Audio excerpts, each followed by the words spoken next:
Oh my goodness. It's happening. We're live. The Wild Soul Gatherings 2023 Summit. I liked that intro music. Thank you. That was fun. Welcome everyone to the 2023 Wild Soul Gathering. Embrace your spiritual Wild Soul Self Summit. I'm Lindsay Jean. I'm part of the Wild Soul team. I am so excited to present you all, to launch, today's first summit. I don't know about you, but I love being a part of something that is the first, that's the groundwork, and we're all here. We're all a part of the first one. Dr. Sandra Marie has put together 4 incredible days with there's so many speakers. I honestly don't know if we're at 16, 17. People keep just jumping in, wanting to be a part of this. Today, you have 4 speakers, 5 if you include Dr. Sandra Marie. I'm so excited. I would love to take this moment for those of you that are on. Yeah, Jeannie, I'm excited too. Woo! Let's go. I have my crystals here. I'm ready to embrace. I am setting an intention. I would love to take maybe 10 seconds if you all want to set an intention for what it means to embrace your spiritual self today. I'm personally setting the intention to opening my heart chakra. So I have my little opening my heart chakra essential oils because, we're wild souls. We do weird shit. This is what we do. So that's what I'm doing. So maybe let's just take 10 seconds. Think of what you would like your intention to be today. If you don't know right now, maybe just be open to what the experience is. Okay, I know Dr. Sandra Marie is probably like, wrap this up. Let's go. I am here in beautiful Sarasota, Florida. Dr. Sandra Marie is going to she's going to tell you a little bit about herself, but I just want to tell you, she's just one of the most amazing people. She's a healer. She's an intuitive. She's a Reiki master. She's a nurse by trade, amongst many other things. She's also my mother, so I'm a little biased. But without further ado, to kick off this amazing summit, Dr. Sandra Marie. Hey, welcome. I can't believe it. After all this time, we are finally live. Lindsay Jean, thank you so much for that introduction. I really appreciate it. You're welcome. So we are finally live. I want to welcome you to the Wild Soul Gatherings 2023 Summit, Embrace Your Spiritual Self. As I was so lovely introduced, I am Dr. Sandra Marie, and I'm going to be your host for the next 4 days. We have 16 amazing sessions that we're going to do today, or we're going to do over the next 4 days. We have 15 presenters. We have one presenter who's going to team up with me, and we're going to do a session together. And they're going to be sharing some pretty powerful stories, some unique journeys, their spiritual gifts. Actually, over the next 4 days, I think we'll be covering a wide range of topics to help each of us on our spiritual journey and give us some aha moments and some insights that maybe we hadn't really thought about before. So a little bit about myself, as Lindsay Jean had shared with you, I am the founder of Wild Souls Gathering, and I do have a medical background by trade. I've been a nurse for over 4 decades. Believe it or not, that is hard for me to believe. And I really became interested in alternative healing techniques, and a lot of this drove me by what I saw wasn't working in the traditional medical community. It really led me to the energy healing. And then one day I was prompted by Spirit to become a Reiki master. And I was like, what's happening here? But that's a story we'll talk about a little bit further down the road in these days. And at that time, there wasn't a whole lot known about Reiki, and it was quite a journey. It's also led me on the path to become a life coach, a teacher. I've been pulled to buy this farm and build a spiritual retreat for at least 2 decades. I do have a family member. My brother tells me that it's actually been longer than that. The farm has been purchased, and it's in Waterloo, Ohio, in the foothills of Appalachia. It is absolutely beautiful. The work is in progress on the property, which honestly really is heaven on earth. And it feeds you in a way that is hard to describe in words, to reconnect with nature and have that spiritual sort of healing and connection with it. So we're working really hard to get it retreat ready. There's going to be a little bit of talk about what's going on in the farm. We had the little baby goat kids name the contest, so we'll be doing that a little later, a couple of days. I think we're going to be doing that on Friday, what the goat names are. So that was a lot of fun. I'm also the host of the Happy Hour for the Spiritually Curious podcast. And I have to tell you that has truly been an adventure. It was also a spiritual message that we'll talk about, and something that I truly did not embrace when I first got the message. But it has taken a life of its own, and it has just been an amazing journey for me personally, but for so many people. We have listeners spanning the United States, Europe, Asia, Australia, and Africa, which honestly, it's just crazy to me that this podcast has really taken off on so many different levels. But it also tells me that it's all across the world. People are spiritually curious, and they want to know more. They're interested. Wild Soul Gatherings was really created to support people on their spiritual journeys. People are awakening, people who just have heard about things, people who might have a lot of fear over some of the spiritual tools and things that are out there because of their culture or upbringing, or just things that are out there in society. And a number of our speakers are going to be addressing some of those myths and demystifying them, and talking a little bit about where they came from and how to use them in your life. And a lot of information on just sort of how to tune out that noise of the world and focus on reconnecting within, especially when we're going through unexpected, difficult times in life, as many of us have. A lot of our speakers are going to sort of share their experiences and how they have embraced spirituality and their spiritual selves to really grow and work down a really positive path with these things. Let's see what else we have here. So our first speaker, we have 4 speakers today. Our first speaker is going to be Elise. Then we have Geores, who is going to be talking about the tarot as a spiritual journey. And I'm really interested here. I've talked with Joe before about the tarot, but we've not really talked about it as it being a spiritual journey. We have the amazing Rick Hayes, who has just been such a supporter of Wild Soul Gatherings. And he is one of the top 25 psychic mediums in the U.S. He's also going to be talking with us a little later at 1 o'clock. And I'm excited to have him. He's in between, honestly, taping some television programs, and he is going to fit us in. And then lastly, I have Kate Troyer, who is going to end the day. And that's going to be a very exciting experience on how to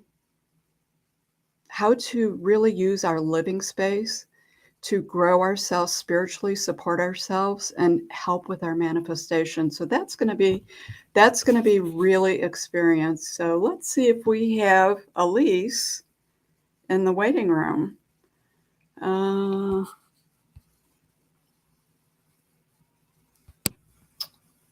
She is right here. Hey, Elise. Hello, how are you?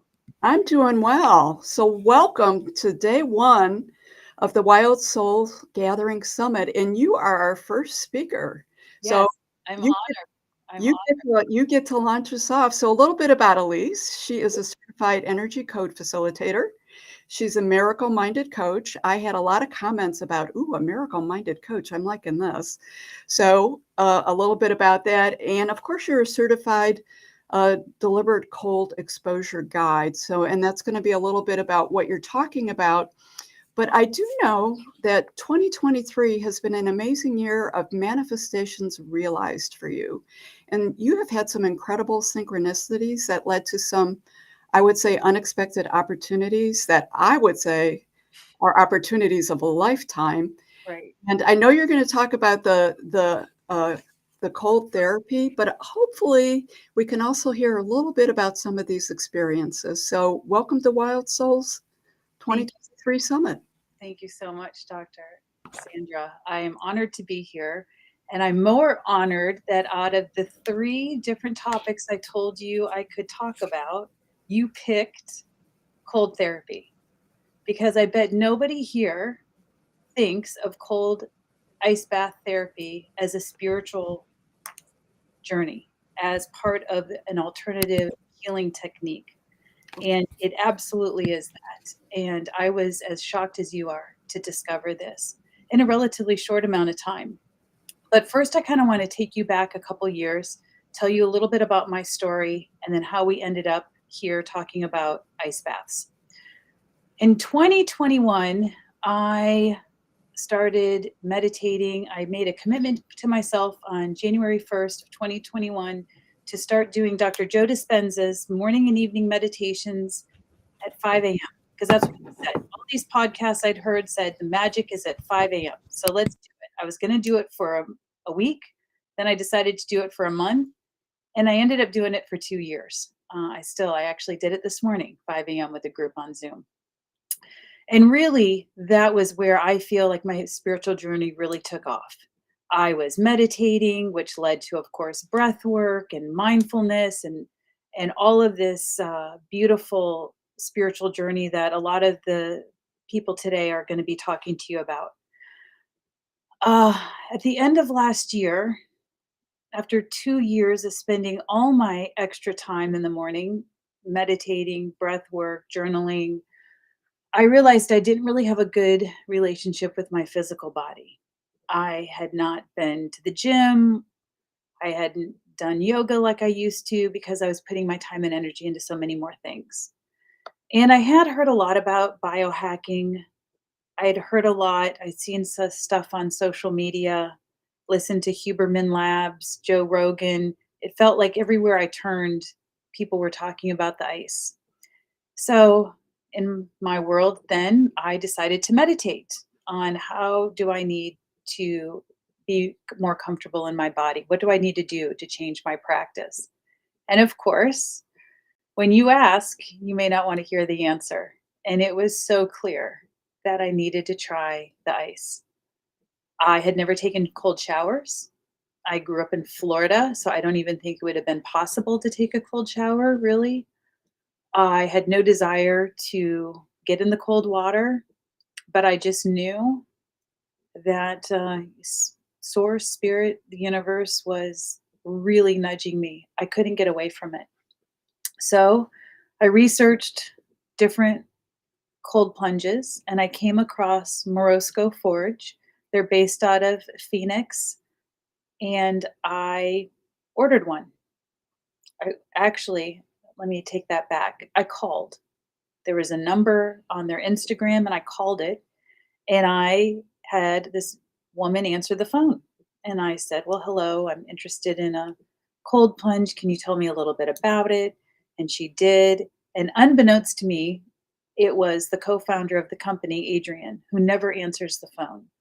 And not only did she spend time talking to me about the cold plunge and what piece of equipment I needed, she also happened to mention that she has some videos on YouTube about the Morosco method and a way to get into the ice deliberately with intention and mindfulness.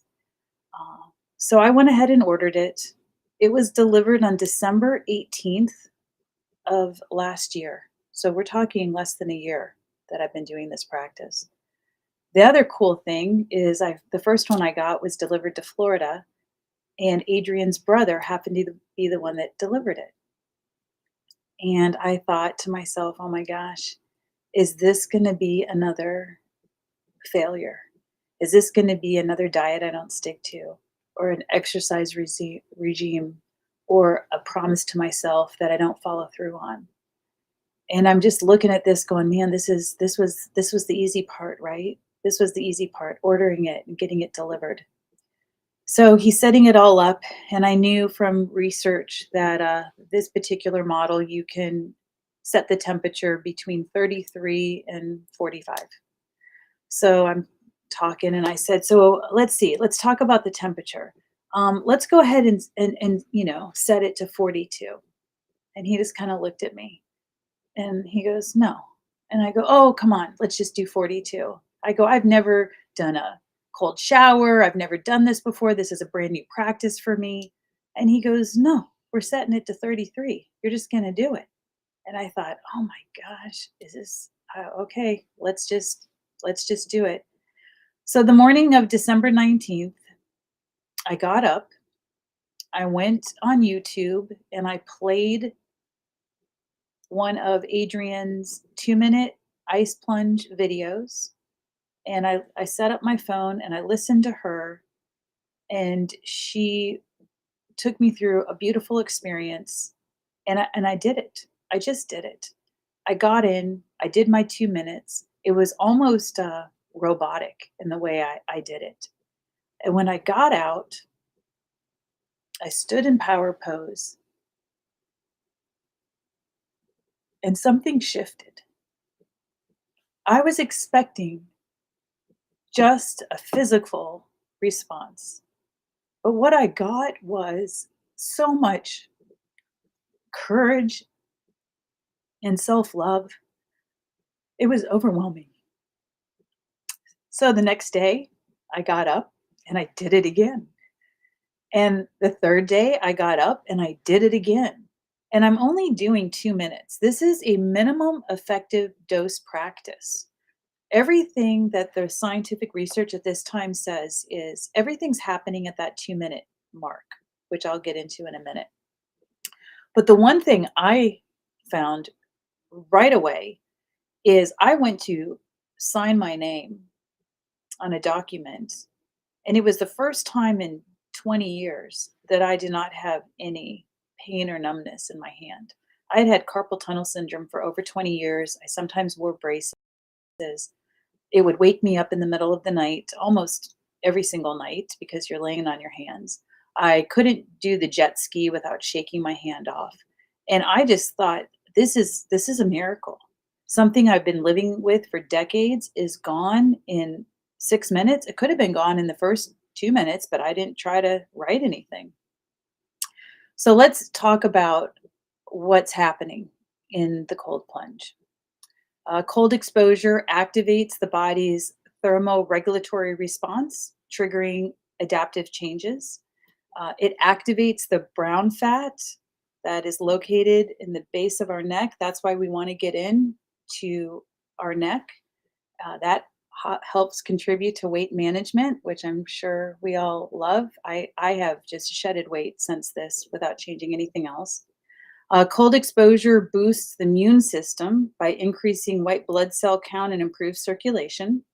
It enhances overall cardiovascular health by reducing inflammation and improving blood flow. The reduction of inflammation is incredible as well because you feel so much better in your body. You feel just like so much more active. You just want to go out and do so many things.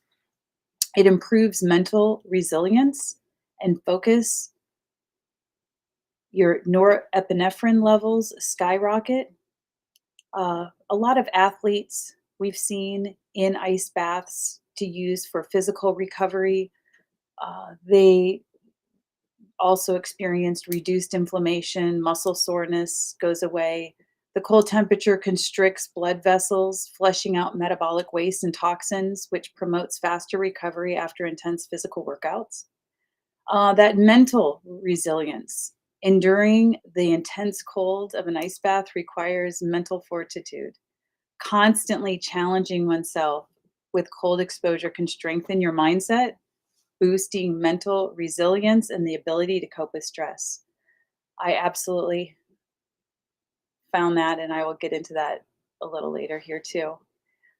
Boost circulation. When you immerse yourself in cold water, your body increases blood flow to vital organs and maintain your core temperature. This process enhances overall circulation, promoting a healthier cardiovascular system. Immunity. You expose yourself to cold stimulates the production of immune cells, helping the body defend against illness. Stress reduction, definitely have felt that. Those neurotransmitters leading to that sense of calm and relaxation. Ice baths have also proven to improve focus and mental clarity. The shock of cold water activates the sympathetic nervous system, boosting alertness and wakefulness. But let's get into more the spiritual connection and what I have found in the ice. There's a connection with yourself that I have not found in any other way. The intense cold can lead to heightened sense of presence. You are absolutely in the present moment when you're in the ice for 2 minutes. Mindfulness, all you are doing is breathing. And when you think of it, that's all we ever really have to do. It really centers you in the present moment like no other practice I have found. That mind-body connection is really required on the conscious focus of breathing and staying present. You really, as Dr. Joe says, one of the definitions of meditation is to become familiar with. And that is what I truly found, just becoming familiar with yourself in a way, in a really self-love, self-worth way. Knowing that you can stay in such a difficult situation just is incredible for that self-love within yourself. Many cultures view cold water immersion as a way to cleanse the body and spirit. It is often seen as a metaphor for purification and renewal, helping individuals and shed negativity and embrace a fresh start. But let's get to the discomfort, because I don't know about you, but discomfort is where we grow. It's where we really find out what we're made of. Every time I stand in front of that tub, my mind tries to justify why I shouldn't step into the ice that day. Even after 100 plunges, I still doubt my existence on why I'm doing this for those few seconds before I go in. But I remind myself it is more of a discomfort of the mind than it is an actual assault on the body. In fact, it is medicine to my body, mind, and spirit. Way better start to my day than overriding the ego's desire to avoid discomfort. The experience of the ice bath just really puts my whole day in perspective and gets me through any discomfort I have in that day. I just feel like there's nothing I can't accomplish. The Morosco method is what I am certified in, and honestly, it was my saving grace in getting me through the ice. I really didn't resonate with any other methods out there. They seemed very intense, very go get it, let's just bear through it. And this Morosco method is just such an incredible experience. The definition that I got from Adrian, who is the Morosco method founder, stated it this way: the Morosco method is a sensory, immersive, mindful meditation to help you transmute stress into resilience. This practice will help you become responsive rather than reactive, even when you are not in the ice. We practice ceremony and intention, creating a spiritual experience as you heal your body through your practice. Never did I think when I was buying a piece of equipment, a piece of biohacking equipment, so that I could get physically fit, did I think I was going to have this spiritual journey. It was the hidden beauty in the ice. And this is why I'm so passionate to share it with everyone and to lead as many people as I can through the ice. I always say, if you give me 30 seconds, I will get you to 2 minutes. We tell ourselves there is fear, we will be afraid. If we tell ourselves we are accepting of fear, we can move through it. There are so many things you do longer and harder than 2 minutes in the ice. We can calm ourselves if we distract the mind by focusing on the breath, sight, smell, sound, touch. We ground ourselves, engaging the senses and bringing us back to center. One of the amazing things the ice has done is resets your nervous system. You see, most of the stresses that we say we are going through in life are self-inflicted.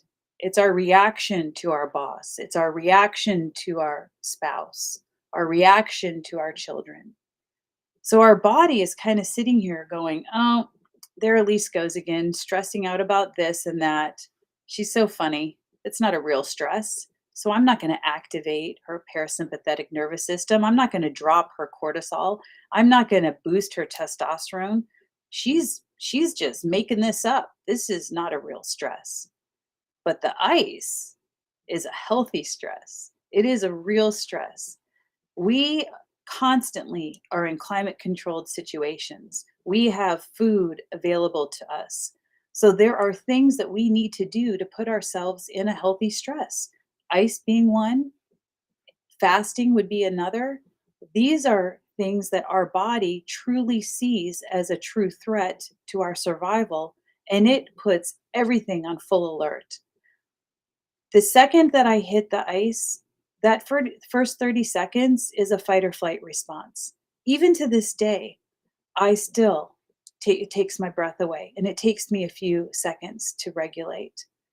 I never really want to get comfortable in the ice because I want it to be discomfort. I want to see what I'm truly made of. And I want to do something that is activating that pharmacy within me. In my experience, the benefit of an ice bath lies within the way it resets perspective. Every day I'm reminding and reinforcing myself to move through resistance first thing. With the practice of cold water, I am moving toward discomfort and away from complacency in honor of the greater good for my health, physically, emotionally, energetically, and spiritually. The most valuable thing I have received from the ice bath practice is the complete reframing of perspective that is cultivated once I chose to step out of my comfort zone and walk willingly into that cold water.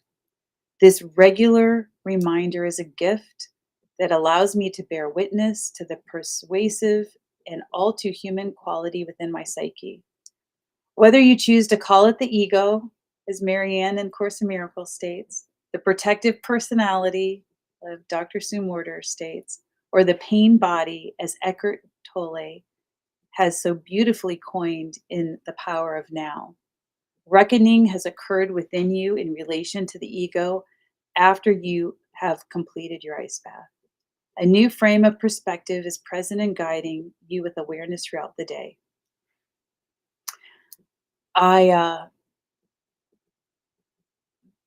There's no wrong time to take an ice bath.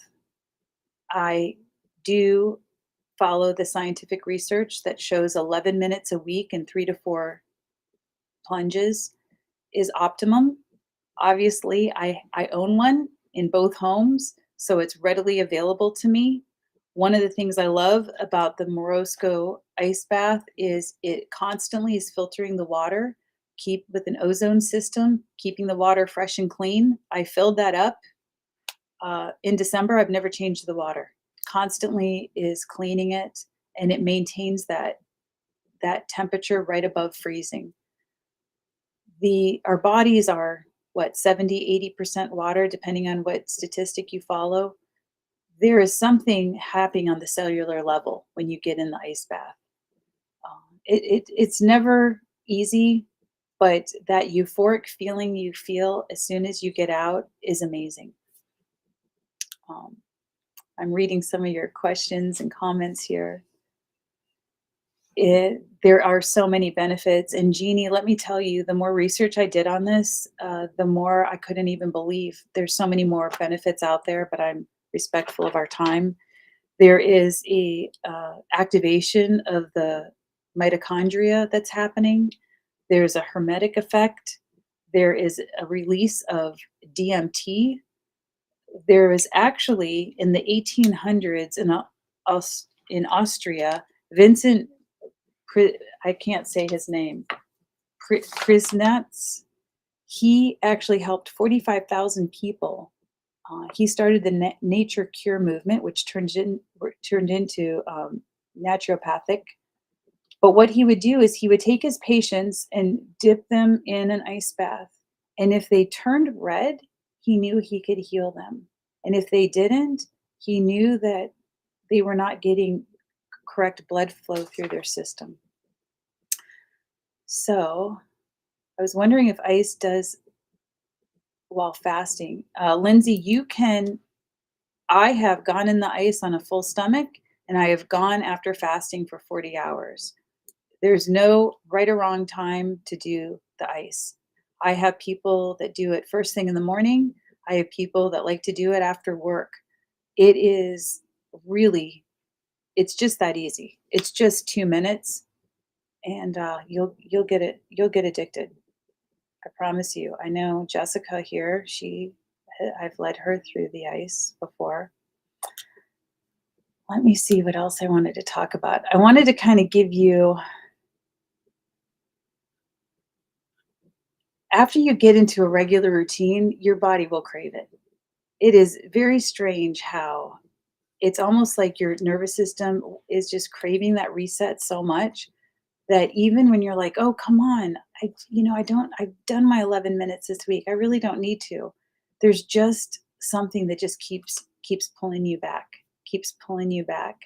I love the ritual and ceremonial aspect using the Morosco method. Even now, I may not do the entire long process of it, but I stand in front of the tub. I ground with my feet.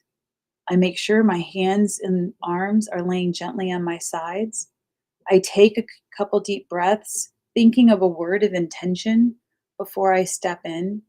And when you do step in, you just step in without hesitation, with power and grace. And you sit down and just allow that water to wash over you, over your legs, over your abdomen, up to your shoulders. And all you ever have to do is breathe. That's all you have to do. And you will see after 20, 30 seconds, you take, and the world just stops for a moment. And you just focus on the sensations running through your body. The ice will absolutely find where the healing needs to occur. It's crazy to me how people will come out and I'll ask them, where did you feel it? And they'll say, my shoulder, my knee. And after further discovery, they did have an injury there at one time. And that's where the healing needs to occur. Of course, for me, it's my arms and forearms. And I have this debate with people occasionally, whether to keep your hands in or out. On some social media posts, you'll see people like almost keeping their hands up out of the water. It's my research from the experts I've asked that overwhelmingly, you need to put your hands in. We use our hands constantly, every day, from brushing our teeth to feeding ourselves to driving to working on the computer. We're constantly using our hands, and they really do need that reset. They need that healing. They need that beautiful power of the ice. So keep them in. Obviously, use your intuition. I have not found anyone other than somebody who has seizures not able to get a doctor's note to do the ice. I've had lots of guys with heart issues. AFib is so rampant right now, and they go to their cardiologist, and so far every cardiologist said absolutely. In fact, one I talked to on the phone, she said, I definitely want him in the ice as much as possible, and if he goes into AFib after an ice bath, put him back in. And honestly, that happened one time, and I put him back in, and it reset. There is so much happening. It is a great way also to connect with nature and just to slow down the world. Feeling that chill in the water can awaken a deep appreciation for the beauty and simplicity of life. In Florida, I have it outside. In Cleveland, I have it inside. And honestly, both are amazing. If you really look back, this is such an ancient practice. I call it an ancient biohacking practice. I could find so many cultures have developed this in their life throughout thousands of years. That altered state of consciousness and that spiritual experience is undeniable, and I constantly hear it over and over again. A lot of times, no, I can't say a lot. Twice in the 6 months I've been guiding people through, people have called me, or when I've checked on them the next day, they're almost feeling flu-like symptoms, almost like a keto flu. And that might happen. I mean, out of maybe 100 people I've had, 2 have had that happen. Our body, as we all know, I'm sure in this audience, stores trauma. So when you get in the ice and your blood is pumping and your circulatory system is working and your endocrine system is working in a way that it's never had before, it's moving that energy. It's moving that thick stagnant energy, and it's transmuting it back into wholeness. And you might shake some things loose, and you might feel a little sick, almost like you would on a keto diet, something like that. In conclusion, deliberate cold exposure offers a plethora of physical benefits while also opening that door to that spiritual growth and introspection. Embracing the chill can be a transformative experience that fosters resilience, mindfulness, and a profound connection to nature and yourself. Remember always, intuition is key. I always will guide you to 2 minutes, but it's up to you how much longer you want to stay in. I've had people go 3, 4, 5, but remember, it is that minimum effective dose practice, and there's no reason really to make this something. This is not something that we have to keep pushing the envelope, pushing the envelope. If anything, if I feel that someone comes to me and says they're getting used to it, I'll make more ice. The machine I have, you can make ice or not make ice. It's definitely more mentally challenging when you have big chunks of ice in there that you kind of have to break up before you get in. Just listen to your body. And if anyone on this call ever wants me to help them, guide them through, whether you're in St. Pete, Florida, or Cleveland, Ohio, I would absolutely love and be honored to guide you through your first practice. And I got one quote here by Mike Robinson, who is a spiritual teacher. Unless we try to do something beyond what we have already mastered, we will never grow. Thank you. Wow, Elise, that is really, really beautiful and such a powerful story. And you're right. I think when we think about the cold therapy, we absolutely, most people would not go down the spiritual path and the power with that. What would you say to the people who are asking in the chat about if they could do this at home, just in a bathtub or a shower? Mm-hmm. You can absolutely start with cold showers. Again, Florida doesn't really have cold water, as I've noticed living in Colorado and Ohio. But what I would recommend instead, honestly, is get your sink full of ice, putting your feet, your hands, and your forehead in ice is the main parts to get. They're just this. We all know, like sometimes we put the essential oils on our big toe because the pores are larger there, and the same thing is happening in the ice. It's You can fill up your ice, you can get ice, you can fill up your tub with it. That's the nice thing about getting either a portable ice bath or the permanent one like I have, that it's always readily available. I know in St. Pete, there's a few places popping up that allow you to experience it, but they don't guide you. And I will say, Sandra, I do feel like the Morosco method, with that deliberate intention, that ritual experience, the becoming present, the breath work, really was what gave it a different feeling for me and opened up that spiritual path. I've had some professional athletes come through that have been doing ice baths for their entire life because they grew up in sports. And I always tell them, you can come, and after your first guided experience, you can come and just rent the room, but I need to guide you first. And they kind of look at me like, I've been doing ice baths forever. What is this woman? And I have to stare up at them. They barely fit in the tub. But everyone has said, oh my gosh, that was so different. Thank you so much for that. In fact, can you do that again next time I come? It is a different experience. So these guys have been forcing it, right? Like, oh, my coach says I have to do this because it's just for physical issues. I have to do this to be able to pitch tomorrow. And when I guide them through, here it is, the same water, the same length of time, but it's a completely different experience. And that's opening them up. I had one businessman said to me, I think I just meditated. He said, I think that's the first time. I honestly was all I was doing is listening to your voice and breathing. Like you said, that's all I had to do is breathe. He goes, you know how nice that is for somebody to tell me all I have to do is breathe? Yeah. Because I'm pulled in 100 directions every day. And that's, it's such a bit of time. Think of 2 minutes of your life is nothing. And to be able to get this reset and all the physical benefits as well.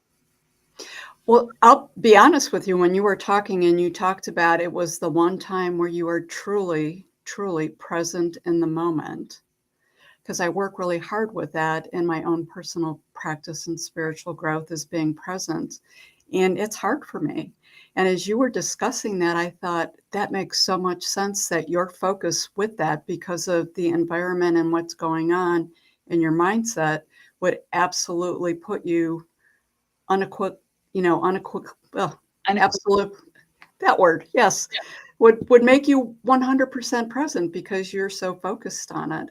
Yeah. It's so beautiful. And I have had other people who, are doing the cold therapy. They do the Wim Hofs, and they also add a little spiritual, I'll say twist. I don't mean that disrespectfully, but that they do great work. They're also doing different things. They all say it's very addictive, but how you're explaining it and this method that you've brought is the first time I've heard of this. And this really is resonating with me. I will have to say that with you. Yeah. They say once you start doing it, really, it's like you use the word, I think you use the word, you crave it. Like you crave it. You want more with it. Well, I mean, our bodies know what's good for us, right? Mm-hmm. And it usually around the third time. The first ice bath, you have no idea, right? Like you have no idea. You get excited, you go through it. That second time is the hardest one because now your brain, that monkey mind is going, oh, hell no. No, we're not doing this again. We thought we were going to die. We made it through that. We are not doing this again. And so that is the most difficult one. And then the third one, after the third one, something happens and it just really shifts to where even though your mental brain is giving you all these excuses and you'll start justifying, oh, it's unhealthy and I shouldn't do that and all of that. But your body is truly craving it because it's such a reset. It's a nervous system reset. And Sandra, I have realized that everything I do at all the retreats that I do, whether it's mindfulness, meditation, breath work, the biohacking stuff with the sauna, the cold plunge, it's all resetting our coherence. Oh, yes. I almost want to change the word from biohacking to biocoherence. Mm-hmm. Everything is getting us back into coherence. Living throws us out of coherence. And we're always looking for what can we do to keep on track, to keep that energy flowing through. Everything is energy. We are energy. We have energy flowing through us. When you get in the ice, if you have some stuck, stagnant energy, it's going to move. Yeah. It's going to move. So you recently had an experience, and I'm hoping you'll talk about it. You have been very committed to your work, your spiritual work, your meditations. And you stayed on track with it. Like you didn't let anything break your patterns. You get up, you do it. You've done a lot of the Dr. Joe work, and you have your own personal manifestations and things that you were working on. So to put the whole package together for some of the listeners out there, you recently had an experience where you had a series of synchronicities that led to an amazing experience with the biohacking that ended up being this huge spiritual event that is actually going to be made mainstream into a movie, I believe. Would you talk a little bit about all those synchronicities and sort of your meditations? And like, Yes. I think people feel like I do all of this work, but does it ever really just happen? And your story, when I heard it, I was like, this is manifestation realized. What a beautiful story. Well, thank you so much. I just got chills up and down because I get this question a lot. How do you manifest and still let go of the outcomes?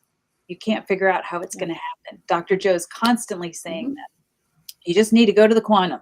You just need to be in the flow. You just need to allow it to happen. You don't want to force the outcomes or you don't want to figure out how you're going to make your dream come true, because then we limit our possibilities. And that is a tightrope. I mean, it truly is walking on a tightrope, because that doesn't mean you don't do anything. Yes. But you can't control it. So for me, I do 100%. I know that it was the 5 a.m. And I mean, Dr. Sandra, I'm not joking around. When I say I meditated at 5 a.m. for 2 years, Monday through Friday, I am not. Thanksgiving morning, Christmas morning.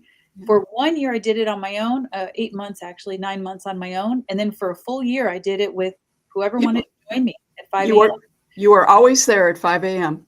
So what happened is I fast tracked my way into that intuition muscle. I mean, my intuition muscle is so strong because I'm doing the daily work. And people say to me all the time, well, how do I do this? Well, you got to do the daily work. Now, I'm not saying that meditation is the only way. There are many people you're going to hear on this beautiful gathering that are going to resonate with you. Somebody is going to resonate with you, and you're going to go deeper and further with them. So out of the 15, 16 people that you're going to hear over the next few days, pick one, pick something and do it daily like a vitamin. So because of that muscle, I knew I was doing retreats, more spiritual, modalities of energy. Then at the end of last year, I knew I had to get into this cold plunge thing, had no idea what it was going to do, but now I can follow the dots, right? And I'm like, holy cow, out of all these biohackers that told me the physical things that would happen in this cold plunge, nobody mentioned the spiritual journey, this incredible it is an alternative healing method. So then I'm like, I got to share this with other people. Right. So now I have my spiritual clients that I am now talking to about the cold. Then I got a sauna. Then I got the Balancer Pro, which is a lymphatic drainage system. Then I got the Vibe Bed. And I'm like, oh my gosh, this is like opening up a whole new world, because now there's clients that said they could never meditate. And now they're meditating for 2 minutes in the ice, or they're meditating on the Vibe Bed. So now I have all this biohacking stuff, and I'm like, this is what I'm going to do. I'm going to do these retreats where I'm incorporating the ancient energy modalities with the modern biohacking technology. So I start talking to some people in that community in the biohacking world, and I get a couple really good friends, and I ask them questions and kind of get their knowledge. And then I heard about this movie. There was actually a couple that came to my house in August last year. They were visiting from Manhattan. They were real estate investors. A new acquaintance, Judy, had already scheduled to come to the house for a sound bath. And she's like, oh my gosh, this couple's coming in. They're investor couple. Can they come? I'm like, sure, they can come. If they saw a couple pieces of, we just started talking about biohacking I think I told them I just ordered a cold plunge. So this was September of last year. And it took a couple months to get the cold plunge. And so this was all happening. Then they left. Then a couple months later, I hear that they're doing this documentary. It'll be the 7th documentary that they have produced called Biohack Yourself. And I thought, oh, that's great. That's awesome. And then one thing led to another. And they were going to do it in Orlando because that's where Dave Asprey's biohacking convention is. And then next thing I know, I had invited Steven over to the house. He was the one helping me with this stuff. And there was a phone call, and then they needed a mansion on the water. And he's like, I'm kind of in one. And then next thing I know, the beginning of May, they're asking if they can film the entire documentary at the house, which is Amanyara. That's the name of the house by the architect, which means peaceful place. And then they asked me to be in it after they realized that I was incorporating the biohacking stuff into the retreats. And then, Sandra, if I never would have listened to my intuition, I wouldn't have got into biohacking. I wouldn't have then incorporated it into the retreats. So I would have had no really place other than have a house for them to film. I was supposed to be in one scene. The more they learned about the house and me, I was there every day. And it was a whole week of filming. It's incredible. It'll be out at the end of the year in film festivals first, and then it'll make its way to Netflix and Amazon Prime.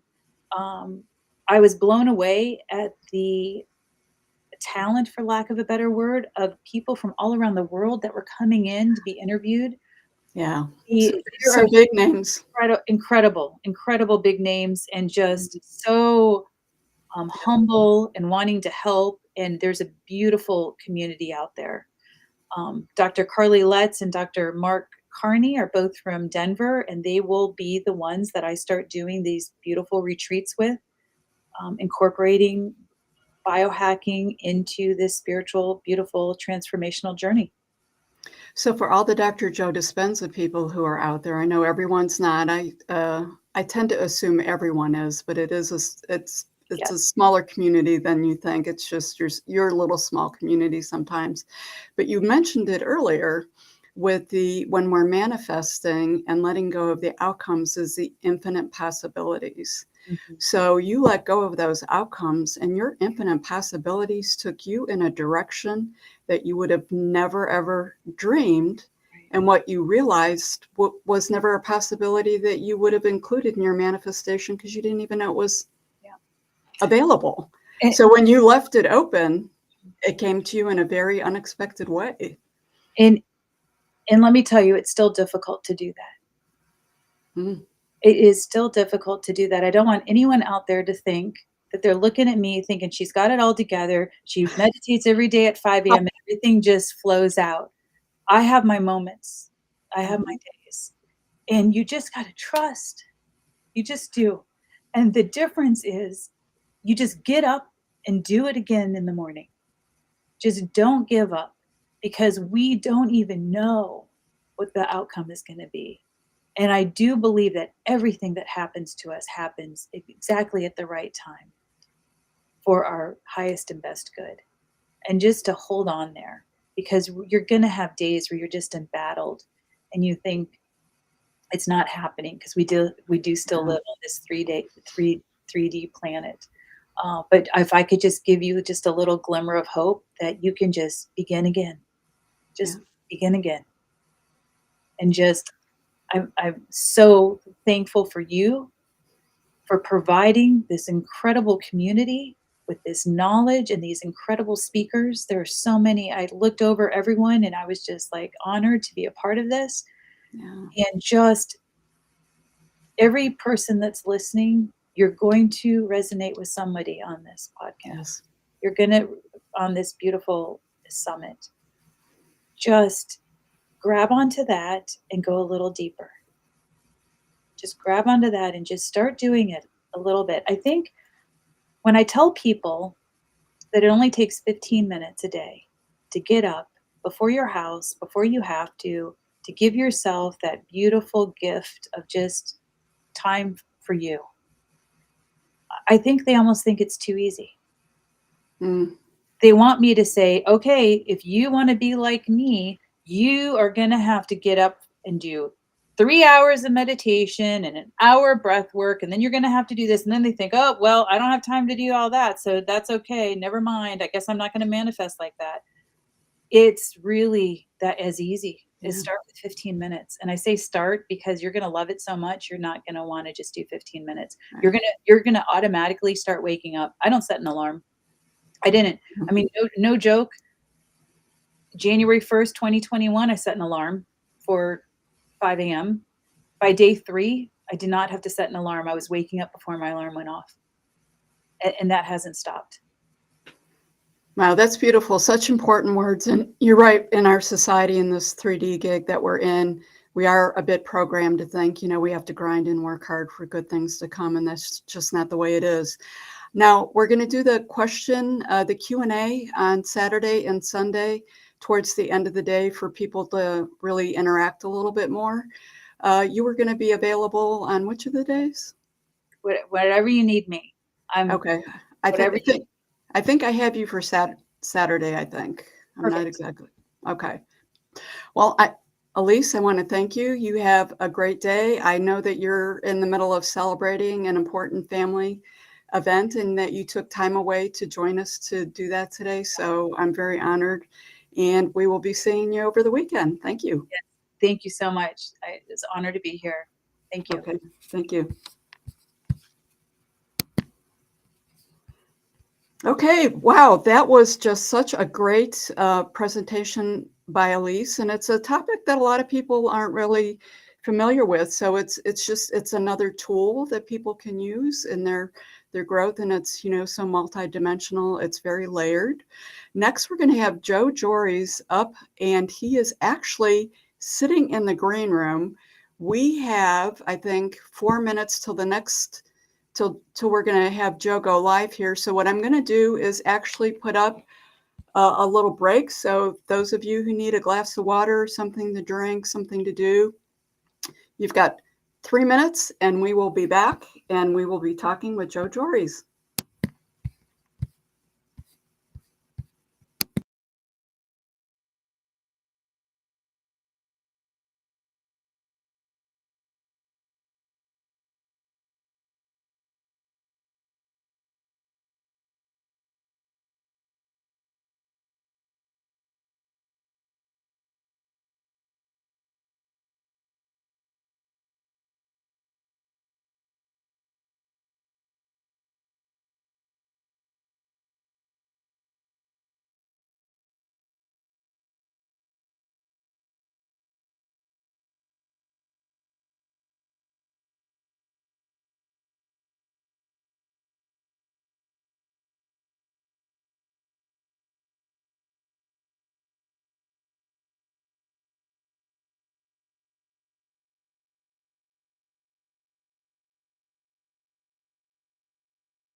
Welcome back, everyone. That truly was a quick 3 minutes. I'm not sure if you're still taking care of your self-care needs, so we'll give you a quick minute to bring yourself and get back to the summit.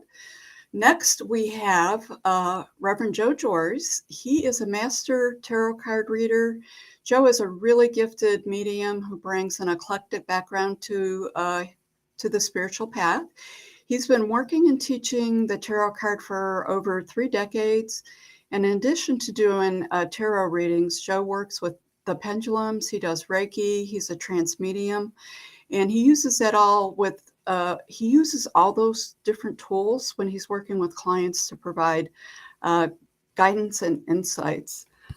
Let's see, I believe I see Joe down there. Let's get you on screen.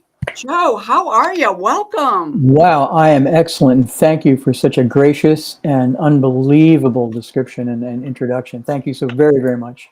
I got to tell you, it's truly an honor to be grouped in this group of 15, 16 wonderful people in this incredible energy and the incredible event. Thank you so very, very much.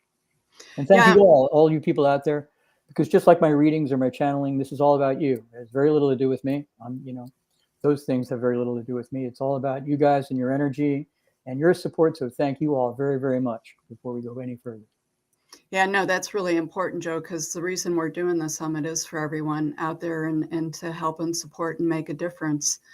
You do some really amazing work with the tarot, and we've talked before, and, a lot of people usually when many times, can't say always or whatever, people, when they come for a tarot reading, they may have a question at hand.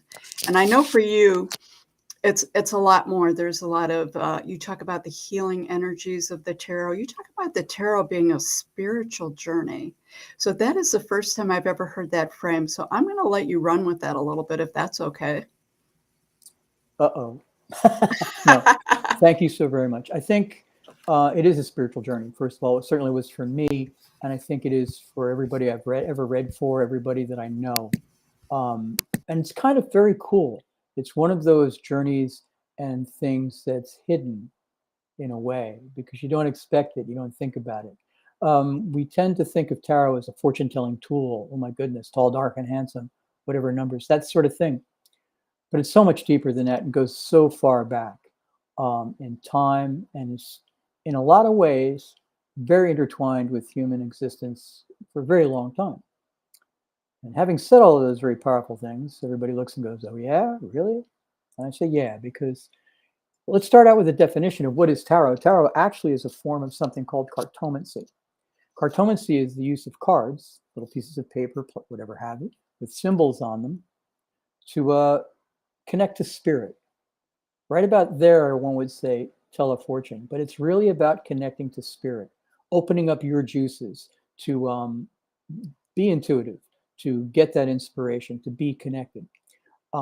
It does go really far back. The beginning of cards and playing cards can be traced back to ancient China, back in around 900 or so, 800 or so, which is a very long time ago. With the invention and I'm going to say invention or beginnings of leaf paper as opposed to rolled paper. So then they didn't have to use scrolls. They could just use a sheet of paper. From there, it evolves through dominoes and good fortune and things like that, because our friends in the East are very, very, very wrapped up with fortune and connection, and it's a very important thing to them. So it was sort of a natural kind of progression. And out of that, the journey goes forward through various cultures. And in between then and the 1300s, when tarot, as we know it, appears in Europe, it's got an incredible journey. It's going down the spice road. It's going over the mountains. It's going over here and there. It's traveling along, because that's how things migrated. It's a sociological kind of thing. It moves across the world, gets over to the Mediterranean. And they used to just say, by way of Mameluke Egypt in the 1300s, it would jump over to Venice. But actually, recent research that I've come across shows that in Spain, in the Moorish Empire there, they did see in the listings of estates, the inventories, playing cards. So it can be earlier than 1300 because, after all, it's paper. We have no hard and fast relic to go by. But in addition, I think that if you think about the history of the world and how from the west to the east, the invading Mongol tribes came around the northern side into the German area, Germany and Northern Europe. Very simply, a lot of that influence could have come that way too.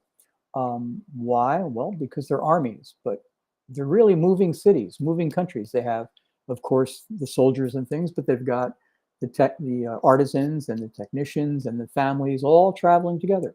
And what do you do in your spare time? You play games. And of those games, cards might be one of them. They've actually got archaeological digs on the Spice Road that show little kind of playing things, dice, if you will. So you all kind of know what they're going to do to pass the time. They're going to amuse themselves in game pieces and such.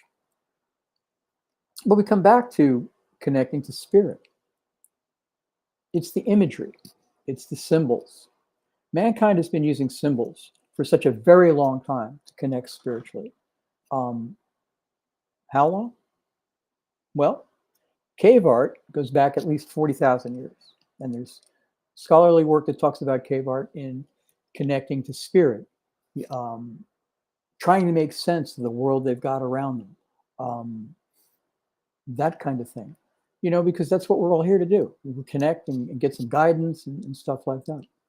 As a matter of fact, one of the earliest symbols, or let's put it this way, there's talk now of the earliest human symbol from an archaeological dig in Israel in 2019, I think it was. It's a bone from an animal, and there's markings on it. But the markings are not the random markings of cleaning the bone. These are purposely lines etched purposefully in a pattern. And they date that, the archaeologists, to 125,000 years ago. And that's amazing. We've been reaching out and connecting all our lives, all our existence. And symbols are the way it goes. And what's on the cards? Symbols. Symbols are the key to making our connection, if you will, our ability to touch spirit and be touched by it. The cards are a tool, like many other tools that are very, very valid in a way. Runes, pendulums, to name a couple. I Ching sticks. Cards, because it occupies your left brain. The work with the card ties your brains up with those other devices, ties your left brain up and gets you to kind of let your right brain go and get in there and connect. How does it help you? Once you're connected, you can begin that kind of meditative state. Meditative state does not have to be some sort of very quiet, very almost sleeping kind of thing. It can be open-eyed.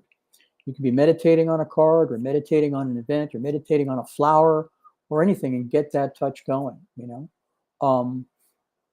That then can help you out, even if it just makes you feel better, if you will. It can help you answer questions on your own.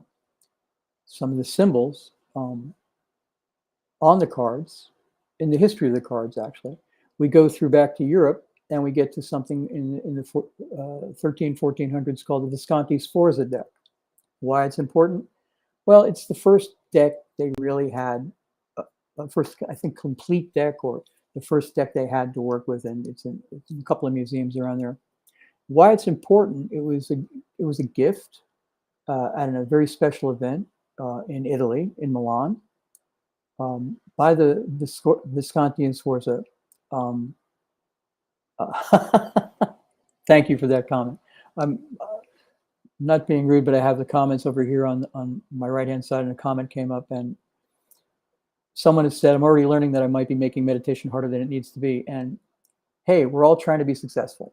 We're all trying to do a good job. And we all have that angst over whether or not we're doing that. I'm no different. So yeah, we do kind of make meditation a little bit too difficult. But the symbology, to go back to that, we wonder, where do symbols really fit in our lives? This is Visconti Sforza deck was created, like I said, as a gift for a very special occasion in the troubled city-state of Milan, way back in the 1400s. It was passed out, I suppose, as a gift, if you will, of the wedding, that would help establish the Visconti Sforza family as rulers in this city-state after having been, through a series of events, expelled a few years later, whatever, a few years earlier. So why it's important is that in that deck, there are images of classical Roman and Greek gods, symbols, things like that. So what makes that important? Well, throughout time, rulers have always, rulers have always tried to rule with this concept of, we have a divine right to be doing this. We're really the best at this, and you guys should be following us. And this is kind of no different. They included those symbols in there to help show their divine right to rule. And in addition, a lot of those little images might be family members or something, Uncle Mike or something like that there, just to pay homage to those people that are supporting them, but also to help establish that connection. And that's one of the things symbols do for us. They connect and they get information out there without the necessary blockage of words. From there, the tarot decks kind of evolved into something called the Marseille deck. They were basically numbers. They were basically numbers and little, maybe what they call pips, spots on cards and things. They didn't have the imagery that we have today in all this. And how many decks are there out there? Oh my goodness. If you look at all the manufacturers and all the publishers, there are so many decks out there that resonate to all of you folks out there. And they've all got images on them. I mean, you can do this with numbers. It is a meditative tool. And I can kind of back that up with the concept of Islamic art. In classical or organized, or I'm trying to be polite, regular religions, some of them have feelings that imagery is wrong and should not be there. It's a distraction. Okay, that's completely their right. That's the way spirit's going to touch them because it makes the most sense to them. Awesome. So what do? If you look at the Islamic art, they've got all those amazing geometric forms, And if you look at some of the Hindi art, they have some amazing geometric forms too. They're called mandalas, I hope I pronounce it correctly. Again, that's helping you tune in. Does it necessarily resonate to every one of you? No. Could it? Sure, but it doesn't necessarily have to. What you're going to work with and what you're going to become attracted to is what makes the most sense to you, that gives you that warm feeling, that connected feeling. So the Marseille deck goes out there. People are using it. It evolves. Meanings to the cards are established. It evolves to England in the Victorian era, to the city of London, to a place, a group of people called the Golden Dawn, the Order of the Golden Dawn. They're the two most, this is going to get me in a lot of trouble, but here it goes. The two most influential decks of the modern times are basically come out of the Golden Dawn. One of which is the Rider-Waite Smith deck that we all know of. That's the deck that I resonate to. The other one is called the Thoth deck. I don't have an example of it. The people that created these two decks basically had one time or another had been members of the Golden Dawn, influenced by their teachings, their perspectives, their beliefs, and they loaded the cards up with pictures and symbols and information like that. Helps you touch, helps you connect, get your juices going, so to speak.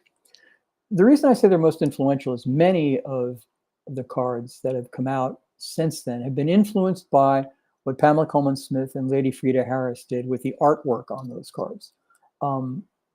They're, in my eye, just as valid as a painting in the Met or an icon in a Byzantine church, because it's all about connecting you. It works, I think. From there, we go to the more modern decks, and I can't even begin. I can't even begin to start reciting those decks because there's just so many of them, and so many resonate to so many of us. they're all good. And people in my classes ask me, you know, I actually tease them. I'll tell them, I'm going to tell you what the absolute positive right deck is for. That's it. When we get to that end of the class, and at the end, I tell them the truth. It's the deck that resonates to you. It's the imagery that works for you. You may not like to go to cathedrals. I happen to, but you may not like it. That's fine. You may go to the art museum, and modern art may really resonate to you and get you connected. That's great. It doesn't do it for everybody. You may not like that. You may like more of the mandala or sand painting kind of look, or pick one, pick anything. Those are all valid ways of being on that spiritual journey, being on that spiritual path, and connecting yourself to spirit. In terms of my deck, or not my deck, the deck I use, the Rider-Waite-Smith deck, and the other decks of pictures, you can have a card. You can do a meditative state. I like this one. We're going to do this. You can gain your meditative state. You have a question, what have you, something you need to talk about. You can pull a card up. Take a look at it. Just quietly there. Let yourself go. Start to meditate on it. And see what you think, like the Five of Pentacles here in the Rider-Waite deck. Now, in the Rider-Waite deck, there are 6 or 7 cards that are truly, truly gothic and scary. This happens to be one of them. If you look at it, those people don't look like they're having a good day. But meditate on it and see, what does that mean to you? Do you follow what I'm saying? How do you feel about it? Would you feel in their position? Actually, for me, in the meaning of this card is really all about salvation and evolution. Because, face it, the meaning is all about it in the stained glass window. Spirit's out there. It's guiding you. You're walking down, say, the wall of a cathedral. Yes, it's snowy. Yes, you've got some problems. But help is right around the corner if you keep your faith and keep going. So again, those 6 spooky cards and the 7 spooky cards in the Tower deck are all about growth, evolution, and change. They're not necessarily so gloom and doom that's a final ending. You know, you can't make this up. Spirit's working with me on this. One of the most major gloom and doom cards, other than death, which everybody knows, everybody's seen it. It's always in the movies when they or the stories when they have to make that point. The person throws the death card over and they have that crescendo. But really, the death card is not about death. It talks about transition. It talks about growth. It talks about evolution, naturally occurring evolution. The Tower talks about external change, externally induced change, and the Devil, which is the 3rd card in the major arcana, that's the really gloomy, doomy card, talks about giving up your power and the need to take your power back and, I'll say, assert yourself, take charge of the situation. They all happen to be my favorite cards in the deck. I don't know why. I think because it's such a switch, such a game, such an all of a sudden turnaround when you look at the image like the 10 of Swords and find out that, holy cow, it's not about being a mugging victim. I mean, if you have a question and a problem, you come and you get this card and you think, oh my goodness, this is not good for me. The answer really is, and I believe this, the answer really is yes. Because the real emphasis about this is it's a final ending. It's a final transition. You've overcome it. You're going forward. It's all about the sunrise over here. Because all the clouds are going to lift. The clouds are lifting. It's renewal. It's resurrection, if you will. As opposed to what you first see as, oh my goodness, oh my goodness. So that's how I think of the deck, and not just those 6 cards, 7 cards. That's how I think of tarot as being a spiritual tool and being able to influence you, help you resolve things, get clarity, meditate. There are decks out there that do not have the level of artwork. The level of artwork with some of the cards in either the Toth deck or the Coleman Smith Rider-Waite deck. But they're as valid too, because again, maybe they resonate to you. Maybe you find all that imagery distracting, but a simple stick figure might not be, and that might help you. Again, it's just as good as a statue, as an icon, as any kind of imagery that we use in any religion or any spiritual practice anywhere to connect and go. Meditative tool, I mean, Three of Swords actually, does not look like a good card because, well, it speaks for itself. But the upside of this is that it's, again, over and moving forward, over and moving forward. If I would get that card necessarily, I would not necessarily say to you, oh, you're finished, that's it, wrap it up, move your tent, no hope. No. It means that there's difficult decisions to be made. It means that you perhaps have to take a better hand in what's surrounding you in that question. It does not necessarily mean the question is going to fail. Do you follow what I mean? So it's all about spirit. It's all about connecting.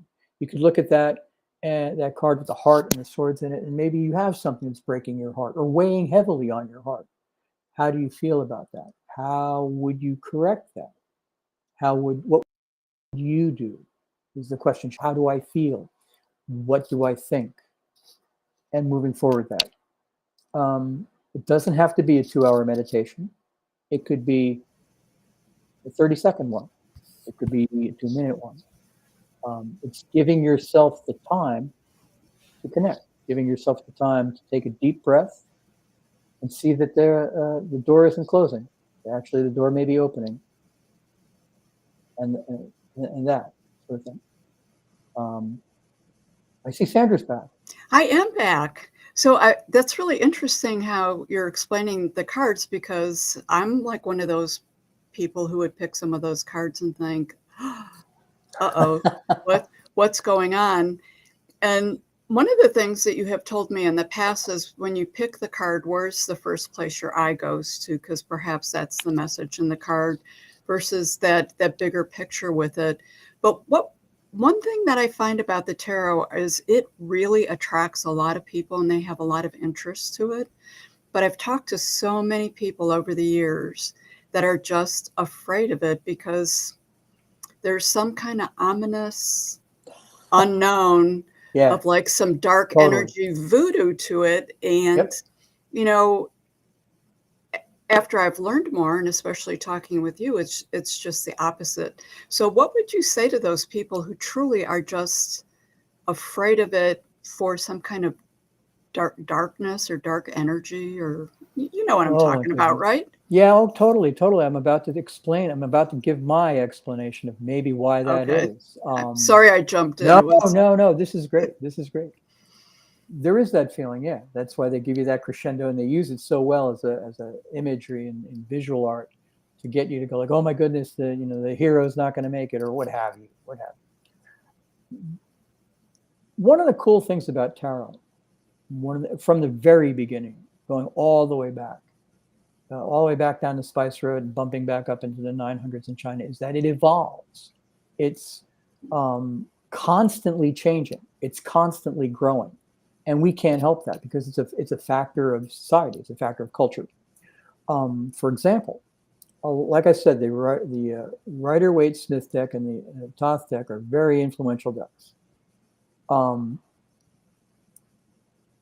A.E. White wrote a book called The Key to the Pictorial Tarot, I think it is, in which he has a little booklet in the deck that comes out.